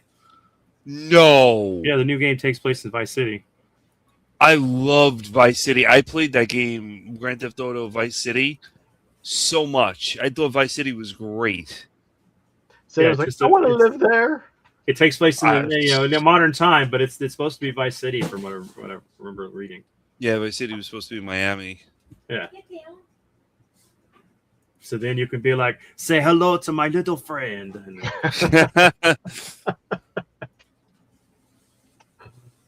All right, sorry, we're derailing again. Yeah, well, we're just wrapping up. Yeah. So, I don't know. Is there anything else that y'all want to add for these game studios that are possibly closing or laying off people? I think that realizing something that was said earlier. I think, maybe removing your PlayStation account or your subscription, the Plus, but maybe if you're going to buy games, just buy physical, because we got to beat the numbers of people that will buy it digitally. If there's something you want, order it physically, and then if it takes a while, you're just gonna have to wait. Stick it out for the greater good of us having physical forever. Yeah. I would say don't buy it on the PlayStation. Buy it on something else. Yeah. If you really want to, make a difference and really have it count, like Sony's sales numbers and playing hours on PlayStation Network need to drop, and then all of a sudden, I don't know if I'd throw Microsoft in there, but buy the physical game on the Switch instead, Switch 2, and have the scales tip not only on the digital sales, but just also now everyone seems to be buying stuff over there. Mm-hmm. I don't think they're gonna backtrack completely, because I don't think it's not worth it monetarily for them. But also, something I heard today too is like, maybe contact your local representative and say that you want some kind of like consumer protection policy in place for us that want to own physical games, that even if you buy digital, you own it, and that way it can't be taken away, because we got to fight this whole thing of like, you buy stuff on a platform games and the losing your license, them losing license, and they remove the games, the movies from the service. there's things that you can do to fight this, but try. Anything's going to work. And if there's enough of us doing it, it'll change anything, because that's the thing. We have the power as the people. Yep. Especially if we're united to do it. Indeed. Because they run off of money the same as we do, and if we don't give them our money, they don't make any money. If they don't make any money, they don't stick around. Mm-hmm. You got anything saying? I think Sony can go to hell. I think you need to play Chrono Trigger and Elliot, and I'll give 33 a try. But this has been fun. Konami can go sniff my. And that's really about. Okay, so 100,000 subscribers. I might play Chrono Trigger or Final Fantasy VII. Some version of them. I just think I think Square and the other studios are doing the right thing with coming up with new IPs and stuff, because that's the direction that we want to go to keep gaming alive. It's interesting, like what we said with Nintendo going back to Super Metroid, making a game like that, as a 2D, 3D remake or side-scrolling or something. I think all of this we're all headed in a good direction. It's just, don't go into the FOMO of I have to buy all these PlayStation 3 games now, all these Vita games now, these PSP games now, and everything, because that whole market's going to shoot up like the 3DS did. And it may not, seeing as how they had threatened to close the PS3 store previously. And it got pushed back for 5 years. So, a lot of people may have picked up stuff between now and then. True. The biggest thing is, don't buy into the FOMO, because it's mostly collectors that do it. Like, oh no, I've got to buy all this stuff now, and it rockets the price up. It's like, you got plenty of stuff already for most of us, I would say. Well, yeah. It's just this, like, even the studio closures too, going over that. Just, if you really like a studio, especially these indie studios that really try to put out excellent games, support them, because if you support them, they'll continue to put out like really amazing games. Yep. And it's good, little studios like that get recognition and stuff. So I mean, And there's homebrew companies, game makers that are releasing stuff on physical cartridge and physical discs. So support that stuff. Again, always put your money where your mouth is, and like the power is it, like you said, Vince, is in our hands. It is. The corporation can't force you to buy anything. It's up to us to either buy it or not. Which, speak with your wallet. Speak with your wallet. Pick another hobby. If you don't want to play video games, go collect toys, watch movies. Yep. The interesting thing is, like, toys can never be digitized. Yes. Like, it's a physical thing. This is physical. See, I can touch it. You have to pick it up. Oh. You've got your little, try doing that with something digital. Yeah, it's not the same, because you don't have it in your hands to manipulate. I'm going to reenact Donkey Kong with my Optimus Primal. I'm having PTSD just from those moments. Well, you were very special, so. I am. That's true. We know that already. We appreciate everyone's hanging out, adding input. Thanks to DLP. Yeah, anytime, guys. Anytime. It was fun. Mm-hmm. We will definitely do it again. There's always interesting news to talk about, and also just stuff in general, stuff that's interesting, and stuff that concerns us as collectors and gamers and husbands and fathers and all this other stuff going on. Because if you want a brighter future for your kids, it takes effort. Don't trade in the stuff you have. Just wait till it Yeah. makes money and then you sell it. That's true. Just don't sell it to bricks and minifigs and for consignment. That whole thing is crazy. That's an episode we need to talk about. We need to talk about that. Yeah. Oh, you should do that, and you should do the guy that traded in a full, almost a complete library of 360 games and only got $1,000 from GameStop. That's his fault. That is, yeah. That's That his is- fault.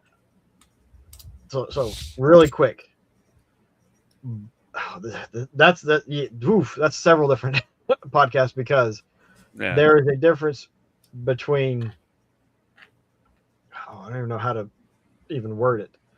Like as when you are selling something, it is up to you to know the value of it. If you don't want to get ripped off. If you just want it gone and you're fine with whatever, that's something else.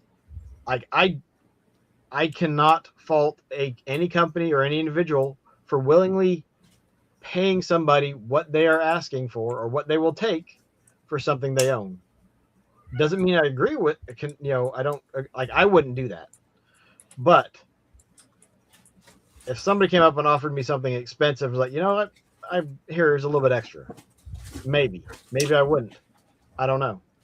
I hope probably won't ever be faced with that, so I'll never find out. But like, if somebody walked up to you saying, and so here's Earthbound 3 big box with the T-shirt or whatever else it included for $20, are you gonna be like, nope? No. Vince wants a copy of it. So I know I have a copy. I don't have it complete. I have a copy of the game, just the disc. I mean, the cart only. But I'd love to have it complete. But yeah, we can schedule something, maybe next month or end of this month, or August would probably be better because baseball, and then the 16th, I'm going to be on a podcast with, poof. Video Game Dust Leaves? No. Oh my gosh. The Rushmore Show. We're going to do the top 4 for Sega Master System. Can you check So that out? 16th, I'll be doing that. I'm going to try and rebroadcast it, see if I can rebroadcast it to the Sega dudes. I'll have to look into how that's done. I don't know about rebroadcasting it, if it's even a thing, but that, and then actually the next day we'll be leaving to go to Southeast Game Exchange. So we'll see. Nice. Yeah, sometime in August we need to just start getting some topics together and stuff. But thanks again, everyone. We're gonna head out. Keep it Sega. Lots of Sonic games to buy. So if you don't want to buy $100 repros, you don't have to. Even though this one doesn't have anything in it. But